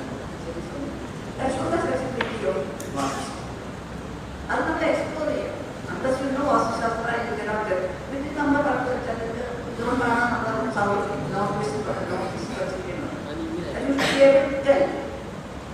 ഇപ്പോൾ ഇവിടെ ചെന്ന് കഴിഞ്ഞാൽ നമ്മൾ ചിലപ്പോൾ അടുക്കളയൊക്കെ വെച്ച് കഴിഞ്ഞാൽ എല്ലാ സ്ഥലത്തുമൊക്കെ വയ്ക്കും. ഇത് ഫ്ലാറ്റിലൊക്കെ പോയാൽ നോർത്ത് ഈസ്റ്റ് വേണമെന്ന് പറഞ്ഞുകൊണ്ട് വല്ലാത്ത കുഴപ്പമില്ല. അവിടെ വെച്ച് കഴിഞ്ഞ് കഴിഞ്ഞാൽ what is cooking in the kitchen എല്ലാവർക്കും അറിയാം. Kitchen on the leeward side of the wind വേണം. കാറ്റ് വരുമ്പോൾ കിച്ചണിൻ്റെ നമുക്ക് അപ്പുറത്തേക്ക് പോകണം. ഇത് അങ്ങനെയല്ല. ആ ലൊക്കേഷൻ നമ്മൾ ഫിക്സ് ചെയ്യും വിത്തൗട്ട് കൺസിഡറിംഗ് ദി മൈക്രോ. ആ മൈക്രോ എൻവയോൺമെന്റ് അനുസരിച്ചിട്ടാണ് നമ്മൾ ചെയ്യുന്നത്. ഈ പറഞ്ഞിരിക്കുന്നത് പുസ്തകങ്ങളിൽ പറഞ്ഞിരിക്കുന്നതെല്ലാം മാക്രോ എൻവയോൺമെന്റിലാണ്. ഇന്ത്യ മുഴുവൻ, ഇന്ത്യ എന്ന് പറഞ്ഞു കഴിഞ്ഞാൽ ആസിയ ഹിമാലയം എന്നാണ് പറയുക. അത് ഹിമാലയം എന്ന് പറയാൻ എത്ര വരെ പോകുന്നുണ്ട്. അവിടുത്തെ തെക്ക് സൈഡിലുള്ള സ്ഥലമാണ്. അതാണ് ആന്ധ്രാപ്രദേശ്. ഭാഗവാസാറിന്റെ ഇവന്റോടെ അവിടെ ചെന്ന് കഴിഞ്ഞപ്പോൾ അമ്പലത്തിനെ അല്ലാതെ കേരള പോകുന്നതാണ് നമ്മൾ സാധാരണ കേരളത്തിൽ പഠിക്കാനുള്ളത് നമ്മൾ. അപ്പോൾ അവരോട് ജോലി ചെയ്ത് പറഞ്ഞു എപ്പോഴും റൈസിംഗ് സ്ഥലത്തിനെ അവിടെ സൺറൈസ് ചെയ്ത് ആവശ്യമില്ല. അത് അതുകൊണ്ട് അറിയില്ല. Logic as per logic, as per requirements, as per distance. ഇതൊക്കെയാണ് വെരി ഫ്ലെക്സിബിൾ ആയിട്ടുള്ളതാണ്. It is applicable. പക്ഷേ സെഞ്ചുറി ഗ്യാപ്പ് എന്ന് വെച്ചാൽ 18th സെഞ്ചുറിയിലുള്ള എൻവയോൺമെന്റ് എല്ലാം ഇപ്പോൾ സോഷ്യൽ ഇൻഡസ്ട്രിയൽ എല്ലാം ഫൈനാൻഷ്യൽ എല്ലാം. അപ്പൊ ഇവിടെ വരെ പഠിക്കുന്നത്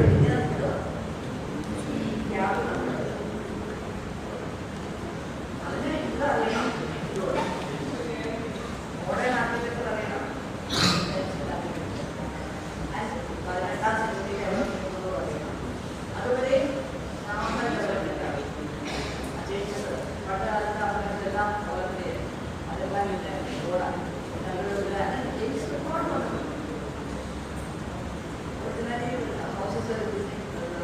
houses are built with wood. എല്ലാം പുഴയുടെ കണ്ടായിരുന്നു. വുഡ് അവൈലബിൾ ആണ്. അത് കഴിഞ്ഞിട്ട് ഹയർ ലെവലിലേക്ക് പോയി കഴിയുമ്പോൾ വുഡ് അവൈലബിൾ അല്ല, ലാൻഡ്. അപ്പം അതെല്ലാം നമ്മൾ അബ്സോർബ് ചെയ്തിട്ടുണ്ട്. അതിനുള്ള ഡിസൈൻ ചെയ്തു. ഇറ്റ്സ് വെരി ഫ്ലെക്സിബിൾ ആണ്. ഒറ്റ കണ്ടീഷൻ ഇതേ ഉള്ളൂ. You have to build it. That's what I expect our the young mind here to build it. നമുക്ക് പറഞ്ഞു തരാനേ പറ്റുള്ളൂ.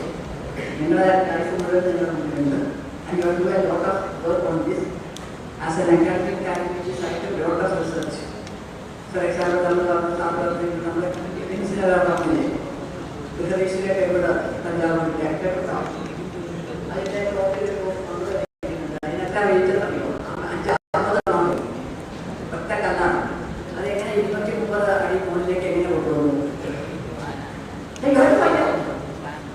ഓരോരുത്തർ തിയറി പറയുന്നത് 13 മൈല് 13 കിലോമീറ്റർ റാമ്പ് ഉണ്ടാക്കി ആനയെ കൊണ്ടുവന്ന ഉരുതി തടുക്കി ഇതൊക്കെ പറയുന്നുണ്ട്. ഇതൊക്കെ ഓരോരുത്തരുടെ ഇതാണ്. അതായിരിക്കില്ല നമ്മൾ ചെയ്യുന്നത്. എല്ലാവരുടെയും പറഞ്ഞാൽ 1 മില്യൺ ടൺസ് ഓഫ് കല്ലാണ് കൊത്തിയെടുത്ത് ചിസരിയിൽ കമ്പനിയെന്നറിയോ?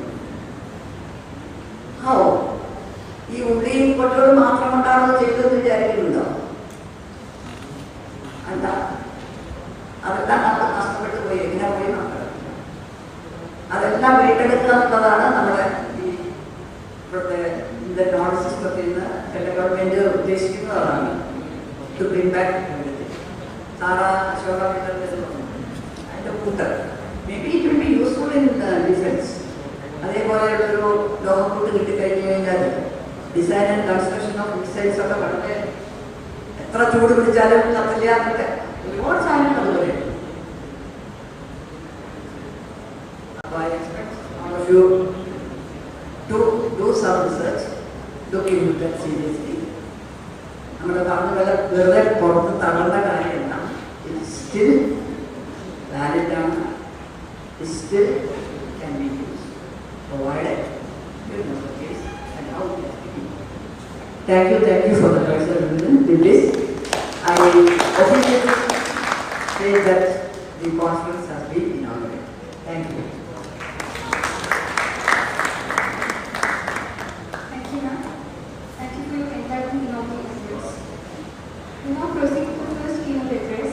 I invite Professor 𝐕ā𝐬𝐭𝐫𝐬𝐿, former professor, NIT Calcutta, and author scholar in Vastu, who joins us online to deliver the keynote address.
Very good afternoon to everybody. I just go talk very briefly about what was the anatomy of breast. One, the first slide please. That's right. That's right. Okay. No. That's not. First, previous, the title. Okay. Can you are able to see the slide? Okay. I'm talking about. Can you hear? Okay. I've chosen my subject as occupational for building professionals. Who are the building professionals? According to National Building Code 2016, there are 3 building professionals. One is engineers, architects, and town planners. It's not meant for them. It is for the students, like the students. But then, I am meaning this for essentially for these 3 building professionals. Next one. Next one. But your lectures are the topic organized under 7 buildings. Already abstract of the problem given to your principal, then your principal, you can next one please. You see, for any knowledge system, there are 3 levels. For Vastu also, there are 3 levels. One is, Vastu is concerned with Vastu. Vastu means buildings. Let us say, in a very confined meaning of Vastu being buildings. And Vastu will have houses as well as temples. There is picture buildings as well as symbolic buildings. But we are not going to differentiate at this stage. We are essentially talking about buildings. And the design, the concept of create for building is the philosophy of the building that comes at the highest level. Second is the theory of the building, how the building is conceived, how the form of the building is conceived, how the interior of the building is conceived, all of these come into the theory or siddhanta of the building. And that we call the Vastu Vidya.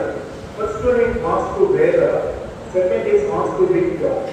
The third level becomes the mode of practice, that is what Vastu Shastra.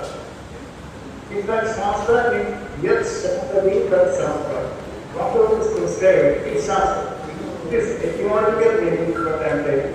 So, Vastu Shastra is mode of practice for buildings of all types. Next one, please. Well, how is this knowledge?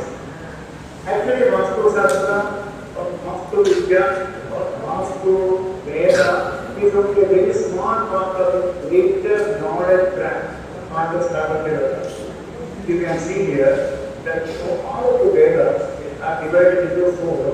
Rig Veda, Veda is Veda, Venu Veda, Yedu Veda, Veda is Venu Veda, Ram Veda, Veda is Gandhava Veda, and lastly, Dharma Veda. Veda is Dharma Veda, shown bracket in this particular diagram. So, this Dharma Veda is a very old science, very old knowledge system, but they as early as 2500 years before Christ. That means more than 4,000 years before the time. Next one, please. Now, actually, the theory of creation, the philosophy of creation, all those things are lost during the last 200 years or last 2,000 years. But then the craft tradition has continued. So in fact today, it is the craftsmen or the people who are engaged in carrying out the work related people. They are the carriers of this tradition. There are 5 traditional craftsmen: blacksmiths, metal workers, goldsmiths, stone workers, and woodworkers. They are called Panchakamala, and each of them, they retain this knowledge of creation of the Vastu at the theoretical level, not at the theoretical level, but at the craft level, and they have preserved this knowledge to its pristine purity to the present day. Because we have got a rich tradition of land in all these 5 ways. Excellent. INCT. It is right from the beginning of the civil service, what we call the INH. And INH deals with extracts of iron from their own, making tools, making implements, doing agricultural tools, and so many tools, so that civil engineering can be built. There are so many innumerable examples of what we do today. In fact, our design, our after things, and the tools like sword, there are examples of INCT. Next one, please. Well, when you come to metalworking, you must see that the copper graph, because the copper is very malleable, at the same time very strong. It is particular plating, which is the elevation of the permanent temple, the topmost portion of the temple tower is permanent plate and is completely covered with copper sheet. So this copper sheeting is one of the major contribution of the metal craft, and they develop copper sheeting and mirror polishing and usually cold plate. But mind you, they did not do it because it's a costly material, they did it because it's a very durable material. In fact, copper is one of the most durable material next only to gold. Next one, please. If copper can be numerable, for example, it can be shaped into bronze, it can be shaped into bronze, and we can make sculptures out of the world. So, the metalworkers have learned iron splitting, then copper splitting, and another metals. It's also a very good contribution. Even though the studies are also very preserved for the future generation traditional. Next one, please. Now, of course, gold splitting, you know that the fine ornaments you can make both in silver and gold. The only for traditional Indian jewelry work, and gold splitting is one of the rarest things for the whole age time, not only for India, but the whole world. Next one. Now we are coming to stone and zinc. In fact, excluding the metalworking, two other branches of craft which are closely related to the beginning, stoneworking and woodworking. So we take stoneworking. And stoneworking, what we think here is only laterite stone. In fact, not only laterite stone, there is granite, and so many other marbles and so many other stones that people are highly proficient. Now, if we ask them to do any material, any stone, they will do it. And the intricate system of joinery, intricate system of marking and other things, it can envy to every task. You can see the whole thing is the Astabata process of joinery, and so many other details are included. And I'm not touching some of the components of this process. Next one. This is a granite block of Trivandrum. Trivandrum is a marking block. It was built about 1,000 years ago. The total height of the building is about 66 meters. That means it is equivalent to a 22 story. And to build such a building about 1,000 years ago, it's a miracle. And the very fact that the whole building has been built with stone, intricately joined, and covered with a stone, 𝐭𝐫𝐴, and covered with a scooter. It's a great wonder. So you asked me to take one example of this work. I will show the picture temple and as the first video of the story. Next slide. Woodworking.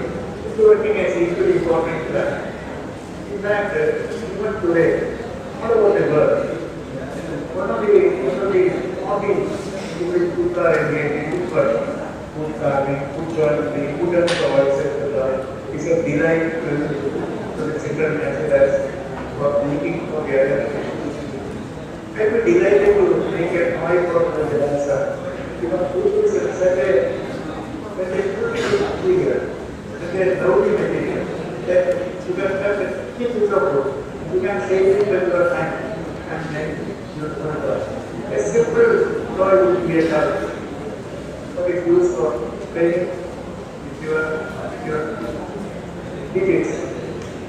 So the meaning of the time has been given under it shows the interest in taking footwork.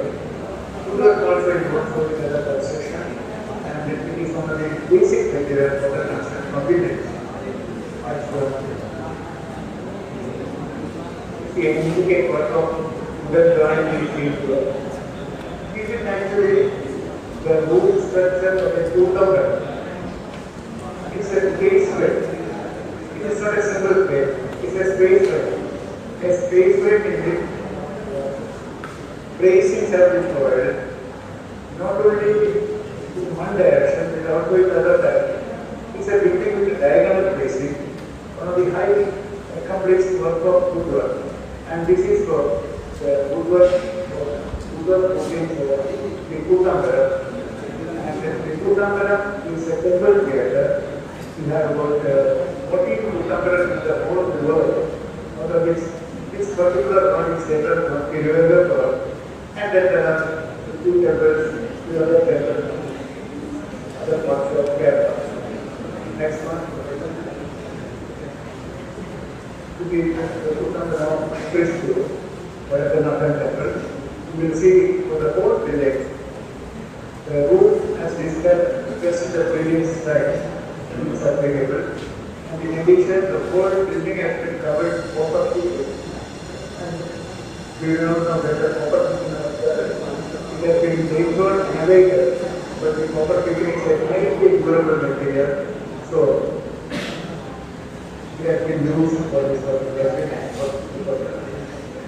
So here is a combination of metalworking and woodworking, that is you will see that there are particular features of woodwork. Three screen here, one representing the center of the building itself. The brickwork, the center of the building itself.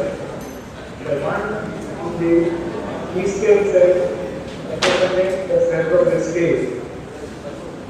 And the one with other side, left side, representing the center of the Kantaloor or the audience stage.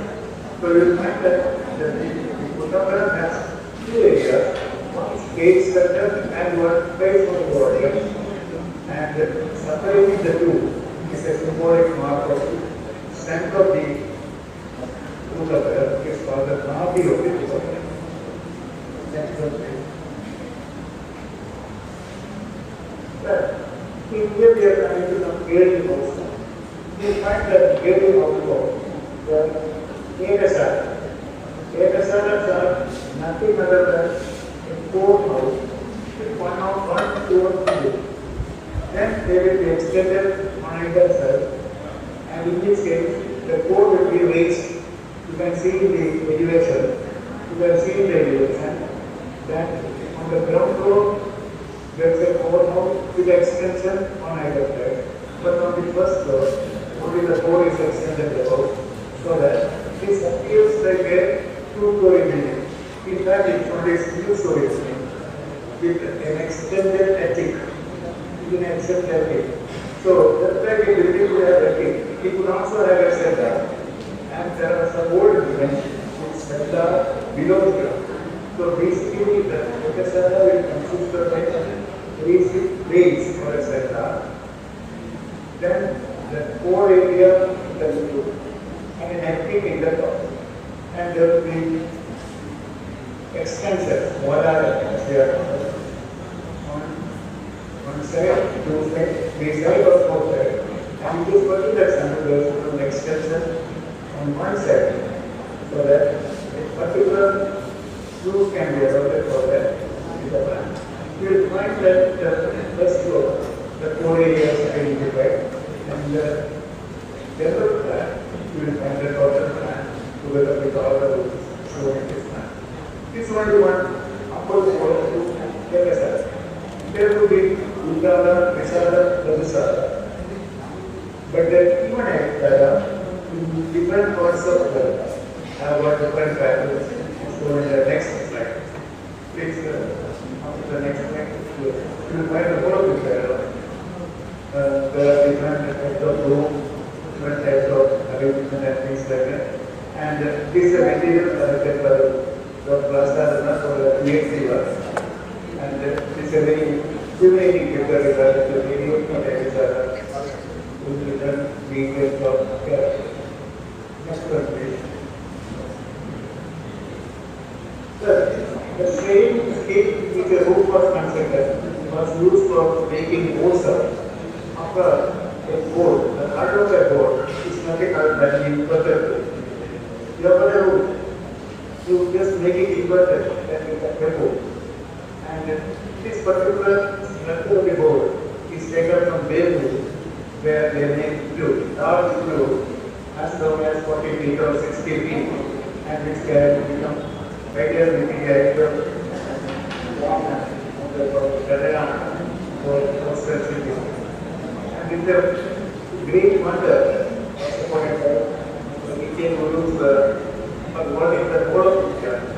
And this program has better that the ships that are built in useful. And this makes the key for paying that we can do the best in the world. Even today, this tradition has continued and it's worth seeing and studying how they do drawings etc. Exactly like that. Next one, please. There are great things that continue for this working tradition. We find that from the 10,000 BC to about 1,600 BC, that we use for a period of 100 years. So that can discontinue the tradition under these values.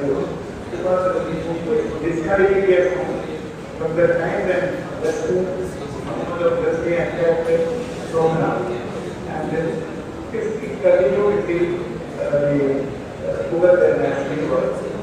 1 year better to be carried. So it is a period of about 600 years, and in 1600, all of India came the British. So the Indo-Islamic architecture is drastically different from the area of India, and they can test 2 examples. One of the 2 books here to give and we stand models. They are beautiful in themselves, but the importance to the studies, importance to the designers, importance to the table builders was lost. But the craft tradition that is good, and here you are to find that the theoreticians lost their importance. Even the master craftsmen lost their importance. But the craft continued to serve.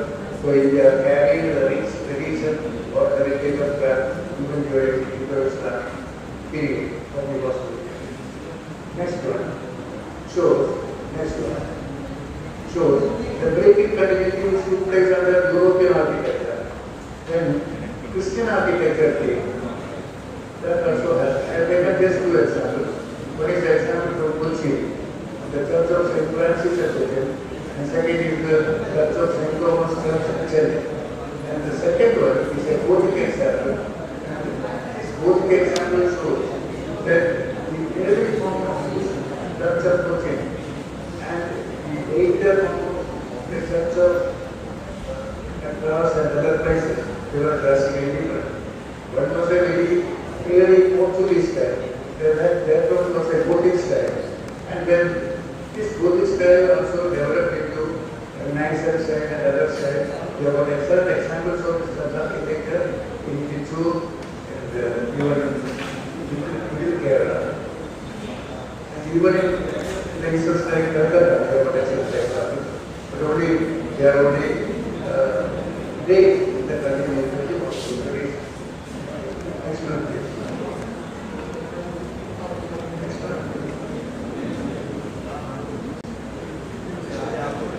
Yeah.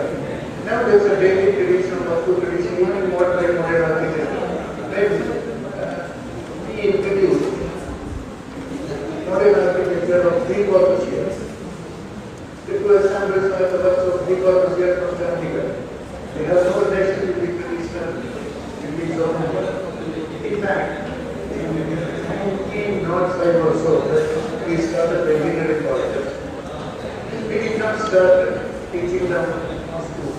he started teaching them many modern Roman architecture, based on the Roman architecture.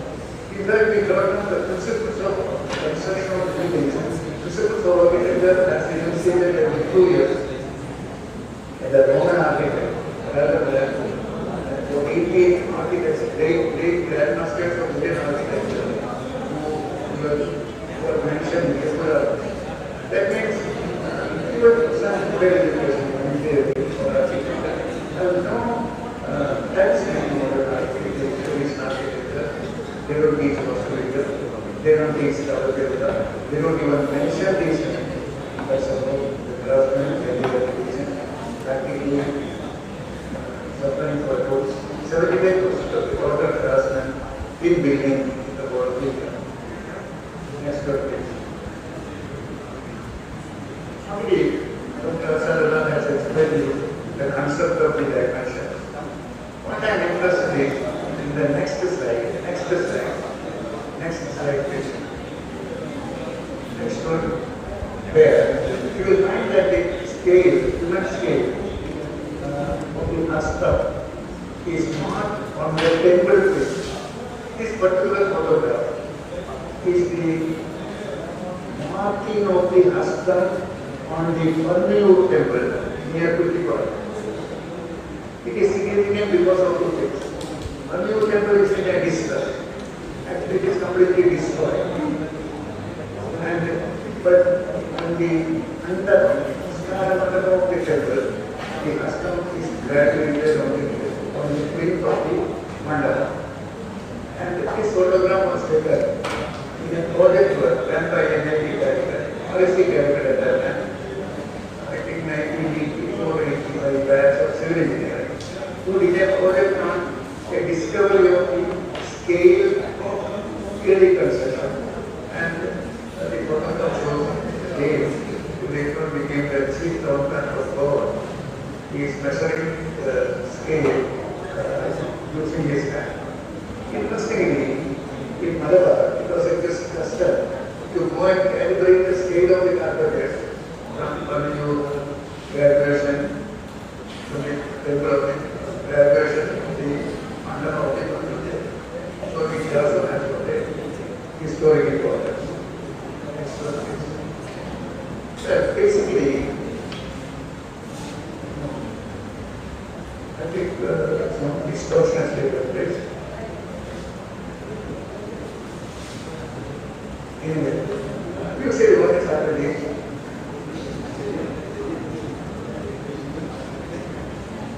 Now forget about it. See, what happens is that generally for posture, there are many simple principles. What do you think is that you start applying these principles in a logical order. And once you get a logical system, arriving at a solution, you have got a building plan. So it's a very simple system. How to do, how to go ahead with the work of a house design, or any design for that. Now it's a first one. Take any other, not the other, but first regularize that one. And for regularizing the thought, the best method or the simple method is to draw a square, and out this square, we get a circular. This plan, that square plan that you get, is the Vastu Mandala, as it is called. It is Vastu Mandala. In this Vastu Mandala, there are certain reference lines. These reference lines are very important because they denote the cardinal direction, the corner direction, and sometimes the semi-diagonals. They are called Vinyasa Rekha, then Karna Rekha, and things like that. And the intersection of these reference lines is called norma. So one of the basic principles that whenever you consider something, these reference lines and the normas should not be infected. Only that rule. Subject to that rule, then you can do the construction in that. What is important is that there should not be Mahatma Vedam for the builders. There should not be Sutra Vedam for the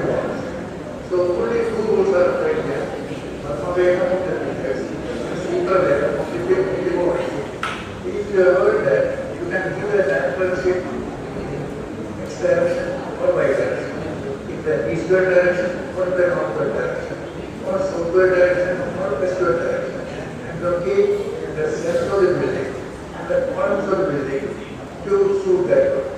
Particularly with the use of computer today, it's very easy. Earlier days, they used to use what is called the governor or the shift to the walls and the roofs, to the walls and the pillars, so that the whole building is rapidly shifted and they will be independent of the reference lines and the lines. Then, what they do is that they divide it into 4 quarters.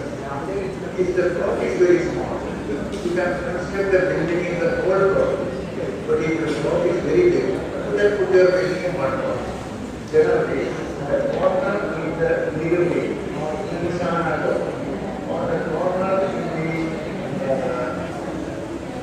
middle, Ishana corner or middle corner, southwest corner or northeast corner, for the section building. That is the corner. If they have older tradition, there was a good piece of constructing Yajnasalas, and the Yajnasalas were constructed in the Agilkanda, so that Agilkanda is always the key. Even today, when we are looking at the building, there is a rule that the building should not connect the Agilkanda. All the other things are there. But the preference should be first Agilkanda, second Sala, and if these two are not suitable, then even one Sala or northwest corner, but never with the southwest corner. If you southeast corner, if you learn that the building or the center of the building should not be in the southeast corner, that simple rule was to successfully be sufficient to indicate that you are 50% of the So, when you distribute a person who knows Australia and who does not know Australia, with a simple explanation, where he has put a building in that point, where the center of the building comes. If the center of the building does not come immediately and down, then you will know something about Australia. There's a test for it. Of course, we will have more tests next week. Now, it's a method by which the common unity of square is divided into grids. It's a simple grid system. Now, with this particular diagram, the whole common marked square is divided into a grid of 9 into 9. There are 3 grids in the center and 2 grids, grid lines just outside that. And lastly, there is an outermost. The outermost peripheral cells are having a width of 1 cell. The next 2 have a width of 2 cells, and the middle one is having 3 cells. There is a middle. There is a 3 into 3, 9 cells which are never built. This is the middle of the central program. The next 2, what is shaded, is the base of the Sala. They carry the freedom. So, if the square is small, the square mandala that is small, the grid times the area, shaded area coming with a width of 2 grid waves. However, the whole area becomes the buildable area. You will see interestingly that this area is just that 50% of the building. 50% of the floor. That means the floor area ratio remains just at below 50%, but whatever you do. And because you are covering only 50% of the floor area, you can consider building 2 stories, so that they are just simple to see. Now you can see the next photo. The next photo will show the courtyard. If the courtyard is like this, that means that area is always left over. And surrounding that buildings from all the four sides. And the circle area is always kept open. It was kept open in the memory of a Vedic tradition, because during the Vedic times, in the Yajnasaala was put right in the center of this courtyard. And that's why it has to be kept open. And this tradition has been incorporated in the Nadigatar or Śā𝐬𝐭𝐫𝐴. Go back to the previous one. Yeah. Here you put a few lines. there are on all the four sides, there are 6 cells together. And all the 6 cells are locations for cells. But then the 6 cells on the stem and the 6 cells on the southern side can be combined to make it a Sala. Then the former Sala can be combined with one of them. Generally, this former Sala is combined with the eastern Sala, western Sala.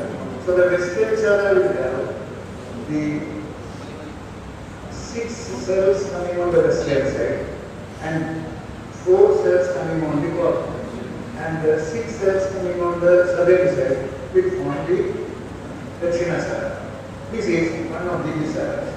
Join the northern Sala, it becomes a Trisala, where under four is a Trisala. So whether the Trisala is formed by friction of the Sala, or whether the Ekasalas, Visaras and Visaras are formed by the deletion of the Sala, it's a point of debate. And this is one of the, this is a work which was done by Asarala for a basis. But then, it is not yet conclusively proved that which is the historic reason, historic argument which has been looked. There is a small school of thought that it is the Chavisara which was formed first, and the teacher of Kirana created the Visara, and that is the results of it, which can be taken by those who are interested in it. Let's go back to the next one. Yes.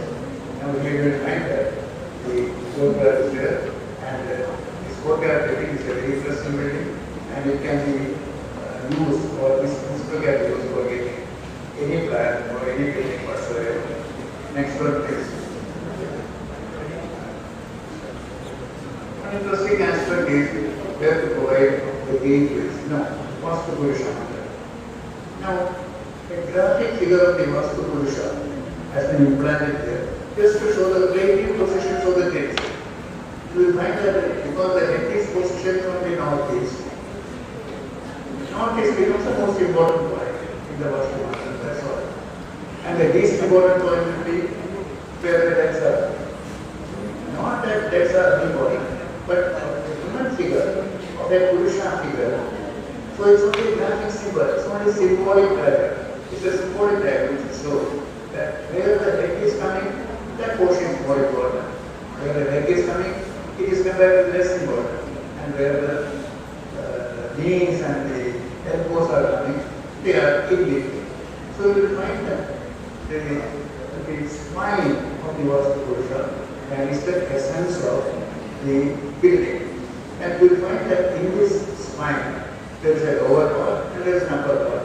They correspond to the northeast Khanda and the southwest Khanda. Both of them are visible. But then just important is that of the southwest and southeast. Southeast is never built because it is Khanda. It is associated with the Vedic rituals. So there is a simple message which is to be conveyed by this. Don't take it as a superstition. It's not an indicative of the deity importance of the different cells. Next one, please. It's only to show where the gates will be. This is important because you will find on each side a hatched portion is there. This hatched portion is the entry to the building, entry to the residential building. An entry to the residential building is never permitted in the center of the axis. Around the center of the axis will come the temple. So naturally, where the temple can have an entrance, there the residence will not have an entrance. So residential buildings are distinguished from the temple. A functional building is differentiated from a symbolic building. Although there was differentiation and transfer, just by looking at the gate position. Residential building, maybe you will put a particular there, maybe a table will put a cooker there. These are all surface buildings. You will find that basically Vastu Shastra deals with a separate principle. I think I may summarize that basically the only was 9 out of 10 principle. And if you are familiar with this 9 out of 10 principle, you can take the first result. And once you to get the first design, you can always modify it. And the Vastu Shastra is a shape grammar in that sense. This shape grammar takes you to a design of buildings in a very simple way. And one should get the entry to this. It is a smart key. A smart key you can open the first door, then the second door, the third door, and probably within 6 months or 1 year, any civil engineer or any architect or any promoter or any professional will be able to unlock the mystery of the Vastu Shastra and Vastu Vidya and Śā𝐬 together to the best of their ability. For this purpose, as you know that like there are a series of workshops, maybe of 5 days together, 10 days together, 15 days, 1 month, maximum 2 months. Possible to get an idea regarding the whole mission. Thank you very much for listening. If there are any questions, you can send to my address. Thank you.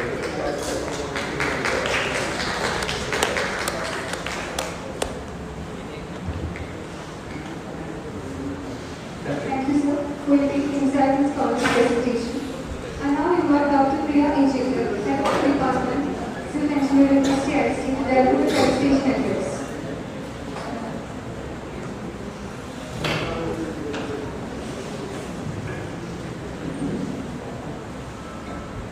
Respected dignitaries, Honorable Chief Guests, esteemed speakers, dear colleagues, students, and all my dear friends. So, it's a great privilege for me to felicitate this gathering on behalf of the Department of Civil Engineering and St. Institute for Science and Technology. So, today's seminar on Vastu Shastra and modern architecture is, I believe, it is a timely and meaningful initiative as it reminds us the ancient Indian wisdom and it continues to hold strong relevance in modern engineering practice. The principles of Vastu Shastra emphasize the harmony with nature, sustainability and human well-being, and it also aligns, the values aligns perfectly to the goals of contemporary architecture. So today we were fortunate enough to listen, to have with us Dr. Pradeep Jyoti and Professor P.C. 𝐕ā𝐬𝐿 sir from Kantaloor Sala Research Institute. So I really appreciate and thank them for giving us this opportunity to host such a seminar in our institution. And we were fortunate enough to have Professor 𝐶𝐬𝐭𝐫𝐬𝐿, the Vice Chancellor of Central Sanskrit University, who gave us an insight about how this can be incorporated with the curriculum, with the student project, etc. And has also extended a support for conducting such kind of seminars in the coming future. We were fortunate enough to listen to Professor 𝐸𝐴𝐸𝐿, former principal, Government Engineering College, Trivandrum. So, ma'am, our talk ma'am basically emphasized how to bridge the gap between the Vastu Shastra and modern technology. So, ma'am, our talk textbook basic concepts as a civil engineer or as a civil engineering faculty or maybe as students, we have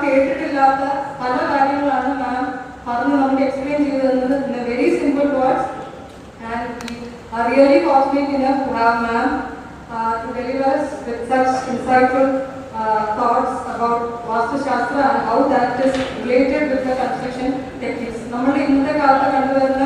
Ancient historical buildings are strong our secret, our concept our topic. So thank you ma'am for your valuable presence here. And we were fortunate enough to listen to Professor 𝐕ā𝐬𝐿, who is a former professor from NIT Calicut.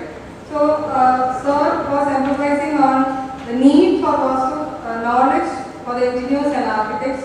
So sir, by basic examples explain I hope that has given us a more deeper knowledge about what is Vastu Shastra and how that was incorporated in the present existing historical buildings. So I also express my appreciation to Kantaloor Sala Research Institute for the valuable collaboration. And in the afternoon, we will be listening to more number of experts from across the country. So I hope that this seminar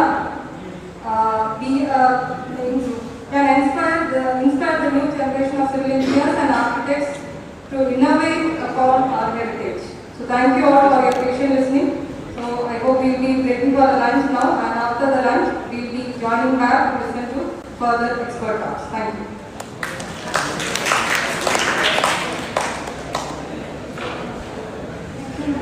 I now invite 𝐕ā𝐬𝐭𝐫𝐚, Assistant Professor, Department of Civil Engineering, STIST, to give the word of thanks.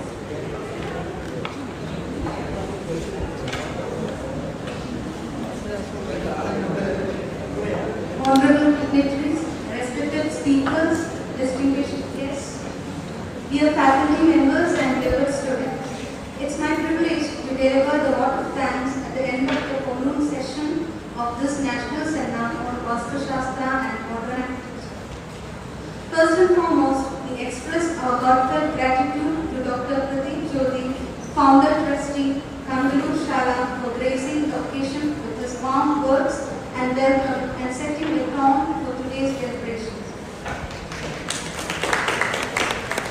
Our sincere thanks to Professor P.C. Murali sir, Managing Trustee and Director of Kantaloor Sala Research Institute, for his presidential address, which enriched us with profound insights on the relevance of traditional architecture wisdom in contemporary practice. We extend our heartfelt gratitude to Dr. 𝐬𝐭𝐫𝐚, Principal of STIST, for the introductory address and for offering continuous encouragement and support for organizing this seminar. We are greatly honored by the virtual presence of our Chief Guest, Professor 𝐶𝐕𝐵 sir, Honorable Vice Chancellor, Central Sanskrit University, New Delhi. Sir, your address broadened our perspective on the philosophical foundations of Vastu Shastra and their application in modern design. A special word of gratitude to Professor 𝐸𝐴𝐻𝐿, former Principal, Government Engineering College, Trivandrum, for delivering the inaugural address and inspiring us with a profound understanding of architectural regulation. Thank you. We extend our sincere thanks to Professor Balagopal T.S. Prabhu, former Professor, MIT Caltech, for the enlightening keynote address delivered online, offering a thoughtful and balanced view on harmonizing modern architecture with ancient principles. Thank you, sir. We also convey our sincere gratitude to Dr. Priya Ejekar, Head of the Department of Civil Engineering, STIST, for the felicitation and for her instrumental role in organizing and making all necessary arrangements for this seminar. To all session chairs, faculty coordinators, technical teams and volunteers, your dedication and behind-the-scene efforts ensure the seamless conduct of this seminar. Finally, to all the attendees, thank you for your active involvement and enthusiastic engagement. Let's look forward to insightful sessions in the afternoon. Thank you. Thank you, ma'am. Thank you, Actually. Please return to your until 15 days to take the sessions. Please return to your until 15 days to take the sessions.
വേണ്ടി driver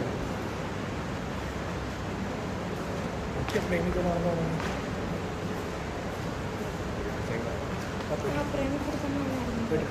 തുടങ്ങി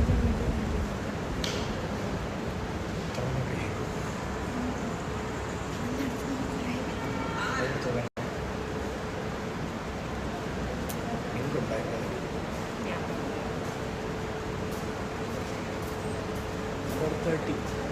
4:30 അറേഞ്ച്മെൻറ്റ്സിന് IC plus 4:30 പോയാൽ മതിയോ? 4:30 അവിടെ ആരൊക്കെ കാണും arrangement? അതപ്പോൾ നിങ്ങളെങ്ങനെ പോകും? പക്ഷേ 3 മണിക്ക് ഇവിടെ നിന്ന് നടന്നാണ്